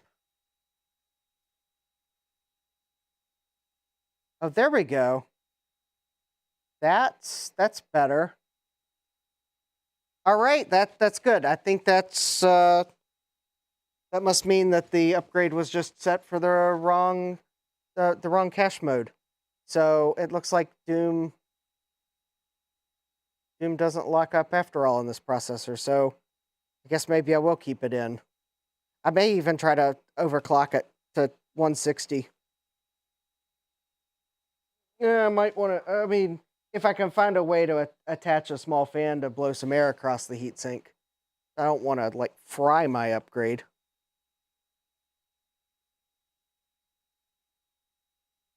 I think I might be able to. I might be able to find a small, maybe a small knock to a fan that I can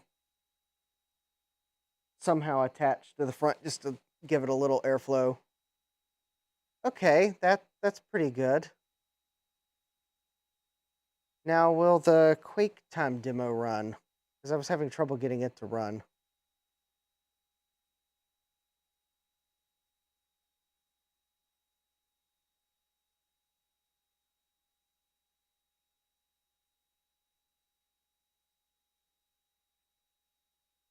No. Quake still doesn't like... Oh, that was the problem with this upgrade. Quake just doesn't want to run.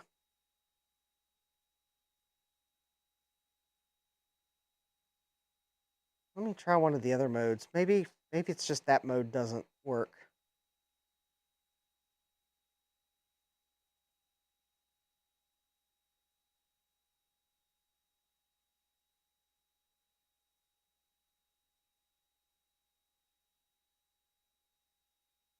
Nope. Okay, there is still a possibility that whatever I did while testing the PicoGus might have... Maybe I'll try copying DOSBench to this drive again. I'll probably post something to social media if that actually fixes the Quake problem on this processor. But there is definitely something weird.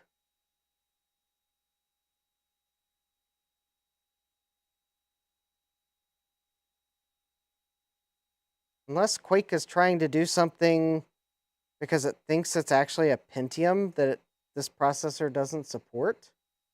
And unfortunately, it's crashing too fast for me to see why it dumps out.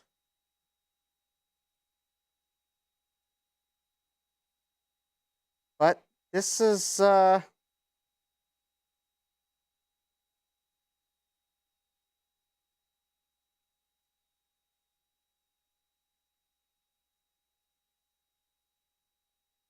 Yeah, well, this is nice. Well, I guess there's one thing I could do. It's quick. It won't fix the Quake problem.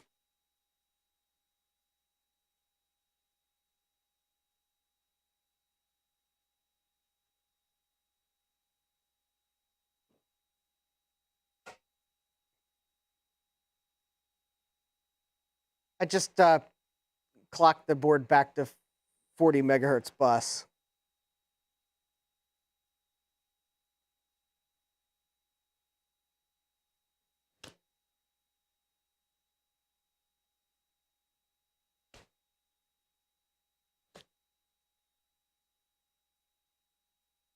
Okay, that is quite the... There's a bug that keeps flying around that is bugging me.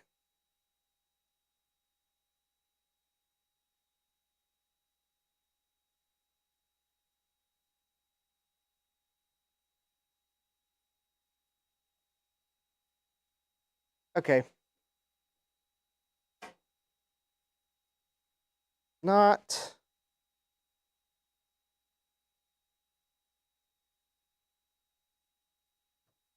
Okay, so this processor is not really liking 40 megahertz bus on this computer. Okay. I guess I'll, well, I guess pending figuring out why this 5x86 processor doesn't like certain things. And I guess maybe I need to go through the other potential jumper settings. Is the manual does not elaborate what they are, but I think if I find the manual for one of the other very similar upgrade chips, I think it actually does describe what the different jumper settings do.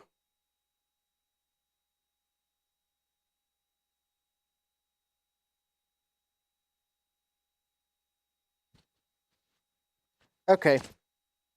Anyways, yep, this processor...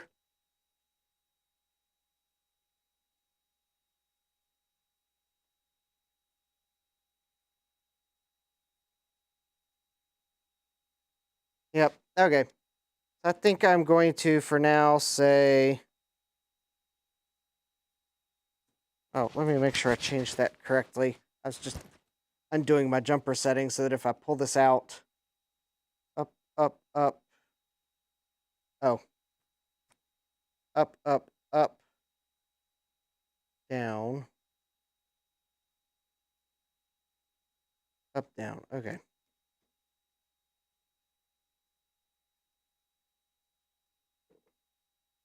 Okay. So, for now, I am going to run this board at a 40 megahertz bus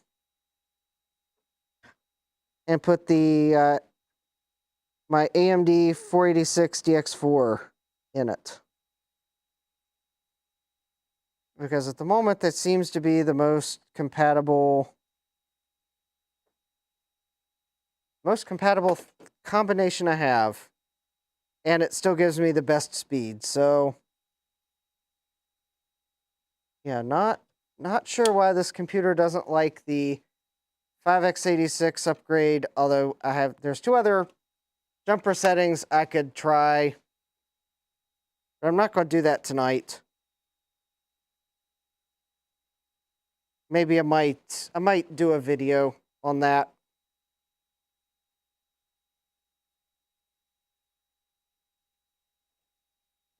Maybe just a separate quick video just to show trying the different jumper settings on that upgrade and see if they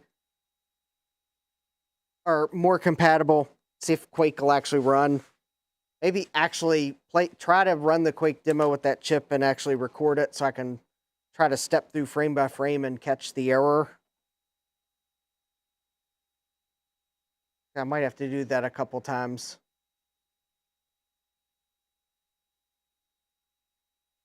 But yeah, so this processor, no problems with Quake. So my 5x86 upgrade, there's something up with it. And I guess, maybe there could be something wrong with the upgrade. I did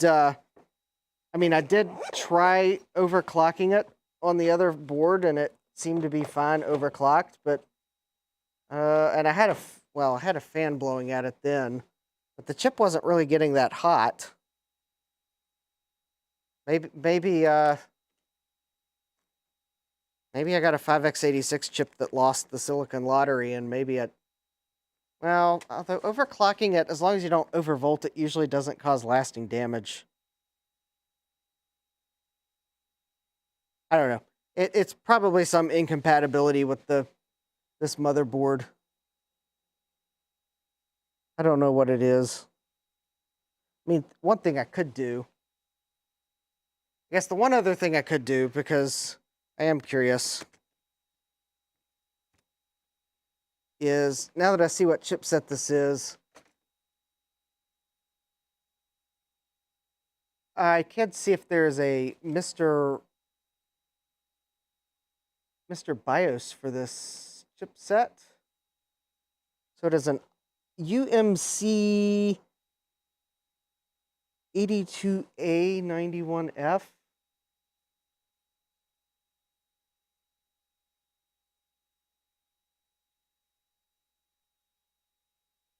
Actually, that appears as if the answer to that question is no.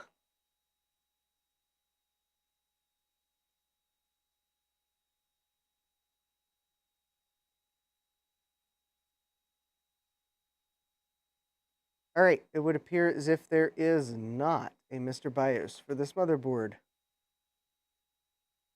pity.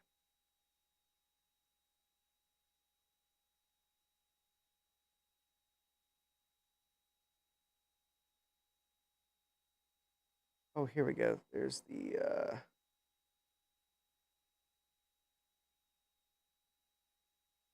let me just double check.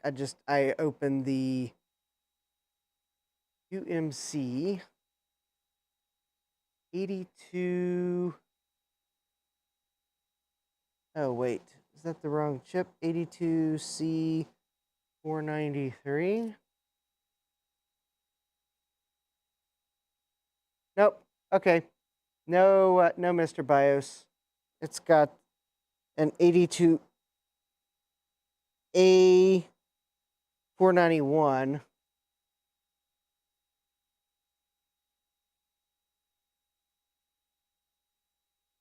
And it would appear as if the Mr. BIOS images are for the 82C491. So this is this is an early revision of that chipset. Maybe that's the source of some of the problems.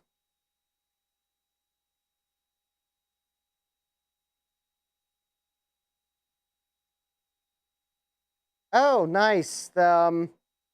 Oh, Jeffrey, that's a nice system. MSI 5128 motherboard, ATK PCI Cirrus Logic, SVGA, 16-bit M-Wave audio.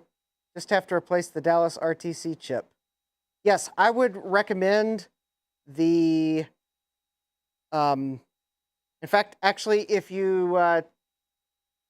were, did you go to the makerspace where they were building XT IDEs? Because if you did, and you might have met the gentleman that runs Glitchworks, they make a Dallas real-time clock replacement chip. I don't know that I have any down here.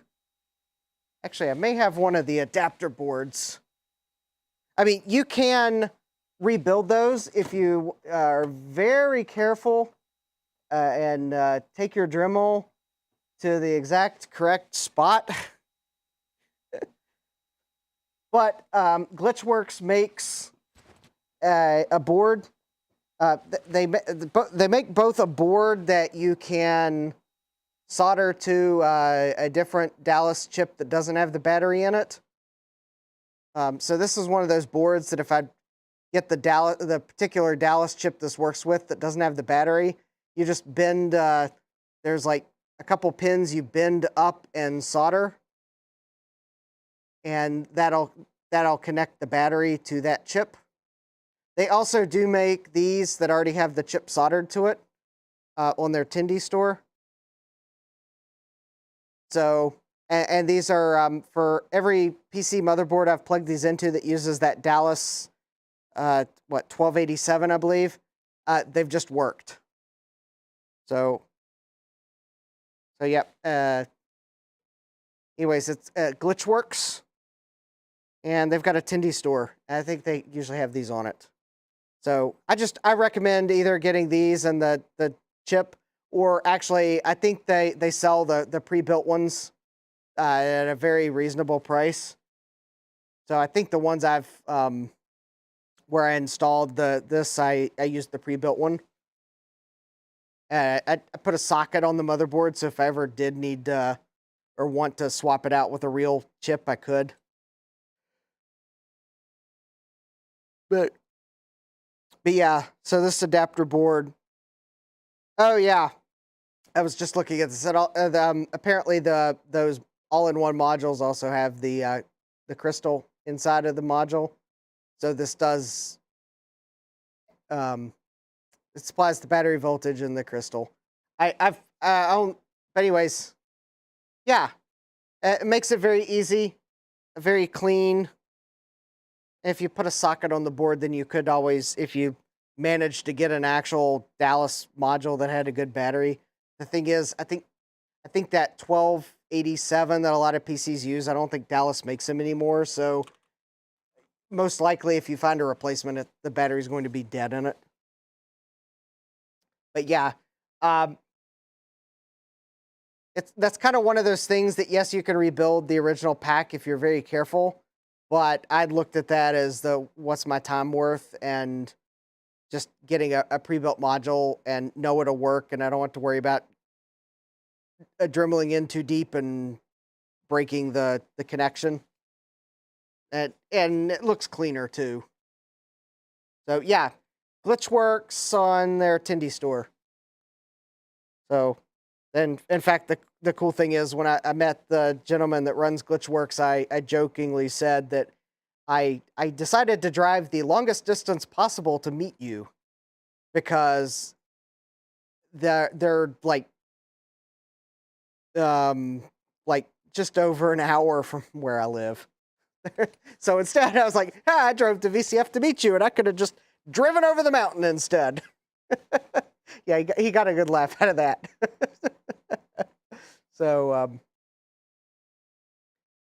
yeah, but yeah, that'd be what I recommend. Yeah, this board just has the battery on it, so yeah, if you ever get a board that has a Varda and you want to replace it, there's several options.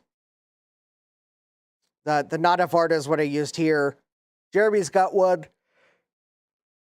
I need to have some boards made. I want to give it a try on something, so I got to get some boards made. I'll dig up Jeremy's Gerbers he sent me and order some boards. So, anyways, so I think for now I've got a decent configuration. So it's a little past midnight here, so I'm gonna draw the stream to a close. So right now, the configuration that I have is I'm going to go ahead and keep the controller card that was in it, because I have this Promise IDE card that has a ROM on it. So I get large disk support with the Visa Local Bus controller. So I'll go ahead and keep that, because I mean, it has a Promise IDE chip on it. Though I will try the caching controller card at some point just to see, is it actually faster than the than this controller card. I got the nice Cirrus Logic based Diamond Speedstar Pro video card that I'll look into upgrading it to 2 megs of memory, but for now, for what I want to do on this computer, 1 megs will do everything I need.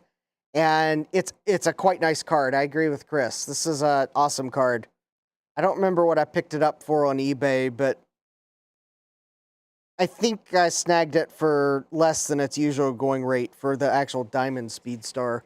Although I have seen the same Cirrus Logic chip on Visa Local Bus cards show up at reasonable prices, and they're probably about the same performance. And of course, I got the 32 megs of RAM that was already on this. I may stick another 16 on in the 30-pin Sims, but I don't think I need to, because so far I don't think anything's not run due to RAM. And then I've got this AM4 120, AM486 DX4 120 on the adapter board that takes care of the fact that this motherboard's 5-volt only. And with this heatsink and fan, it seems to be running at a reasonable temperature. So I think I'm going to stick with that unless I can figure out why the 5x86 is not cooperating. So I guess what I didn't get to tonight, and I probably next week I'm either going to drag the K Pro home to start taking a look at it. One of my coworkers said I could borrow it, and he did encourage me to inspect it first before it's powered up, because it hasn't been powered up for like 20, 30 years. But I may also try to wrap up the Performa 600, because it's like completely disassembled, and including the CD-ROM drive is still disassembled. So I may work on that next week to try to wrap that up and then go to K Pro, because I would at least like to get the Performa 600 back together. I need to order some parts. And yeah. Or at least I'd like to know that the Performa is going to work. I haven't been able to sort problem with the original power supply, but I did snag a power supply on eBay that's actually the same model.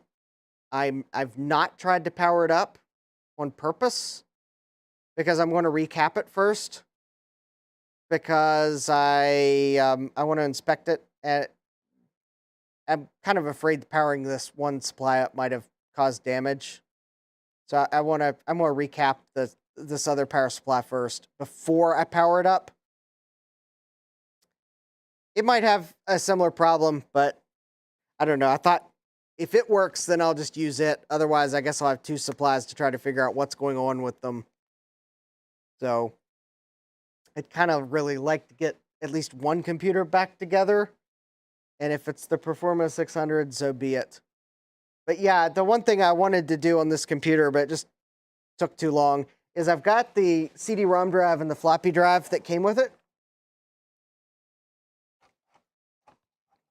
I mean, the floppy drive might need cleaned, but it'll probably work. Although, you know, I may put now that I look at this floppy drive, though, I may put a different one in this computer because this floppy drive has all sorts of jumper settings on it. So I may hold this floppy drive for putting in a different computer that I need to change jumper settings on. Because it's, that's actually really, I didn't notice that. But it's the Xenon FZ357, and it's got the jumpers on it. Which, for a 3.5-inch drive isn't as common. So I may actually not put this drive back in. I may put a different floppy drive in, which actually, there's another reason why I might do that. But it also had a 10X CD-ROM drive, which is very yellowed, but the door isn't staying on because one of its clips is broken. So what I may do, partially because this computer is in an XT clone case, and it seems like the IBM XT had black floppy drives in a beige case. I am actually very much tempted to I've got a black faceplate floppy drive, and I have this black DVD-ROM. It's actually a DVD burner. I don't know that a 486 is fast enough to actually burn DVDs, but it is an IDE burner, and it's got a black faceplate. So I was actually tempted to put black drives back in this computer so that it would look more like an XT computer until you get close enough to see that, wait a minute, this isn't an XT, it's got fancy things in it. So anyways, that's kind of something I was tempted to do, but I don't know if that DVD burner even works. But I thought it would be nice to have at least one vintage computer that had a drive in it that could at least read burned discs. And so I thought this one might be a good one. And I know if it's a burner, it'll definitely read them, even if the computer is not fast enough to write them. So I was kind of tempted to do that. I guess if you have any thoughts on my kind of making it look more like a sleeper, well, I guess sleeper in the sense that it's a 486 and an XT clone case. So, I mean, you don't expect a 486 necessarily to be in something that looks like an IBM XT. But I guess leave your comments if you think that putting black drives back in it would better help sell the fact that it's a sleeper 486. Although, spoiler alert, people were doing that back in the mid to late 90s, and they didn't call them sleeper PCs back then. So I guess that's what the folks now call computers that look like they're a slow computer, but they're not. So I would be curious of your opinion on that. But anyways, yeah, it is definitely my bedtime, so I'm going to draw the stream to a close. I would like to thank everyone for sticking around and being cool in the chat. Participation was good. I guess I did get some decent way through the upgrades for this computer.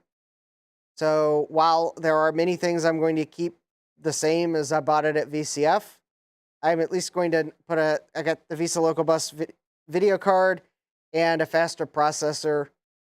So that'll be cool. It'll at least let me do a few fun things with this computer. I will at some point come back around to the AM5X86, see if I can figure out the problems I was having with it, and Quake not running with that processor. So I'll probably, I don't know, maybe I'll go back and watch the replay and see if I can catch the error message that it was showing.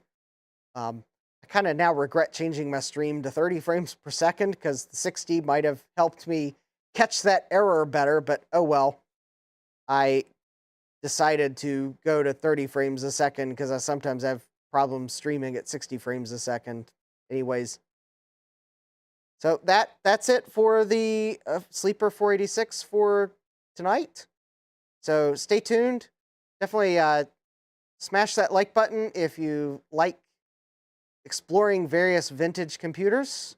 Definitely subscribe if you want to stay tuned on any further developments on this computer, or of course the videos I'm currently working on that are scripted.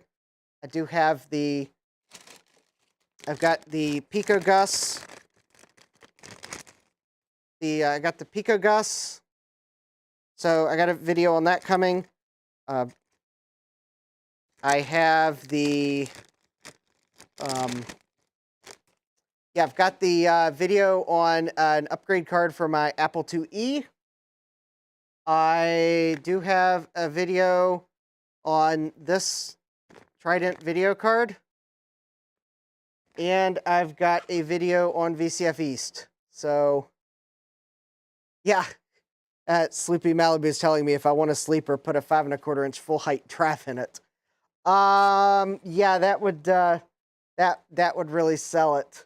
Unfortunately, that would also there's only three drive bays, so that would kind of complicate putting an optical drive in it, because there are a few games that need an optical drive that will run quite nicely on a 486. So, anyways, yeah, definitely smash that subscribe button and turn on notifications if you'd like to catch any of those videos, or of course my upcoming live streams. So I got the Performance 600 that will be on soon. I've got the K Pro that one of my coworkers is letting me borrow. That I'll be live streaming, inspecting it.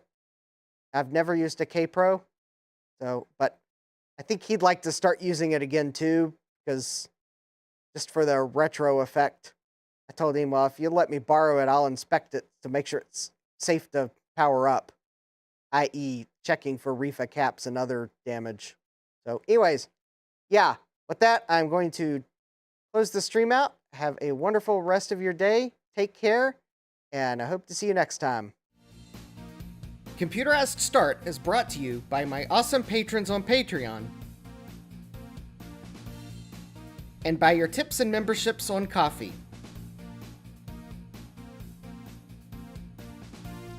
These and other channel supporters make my live streams possible.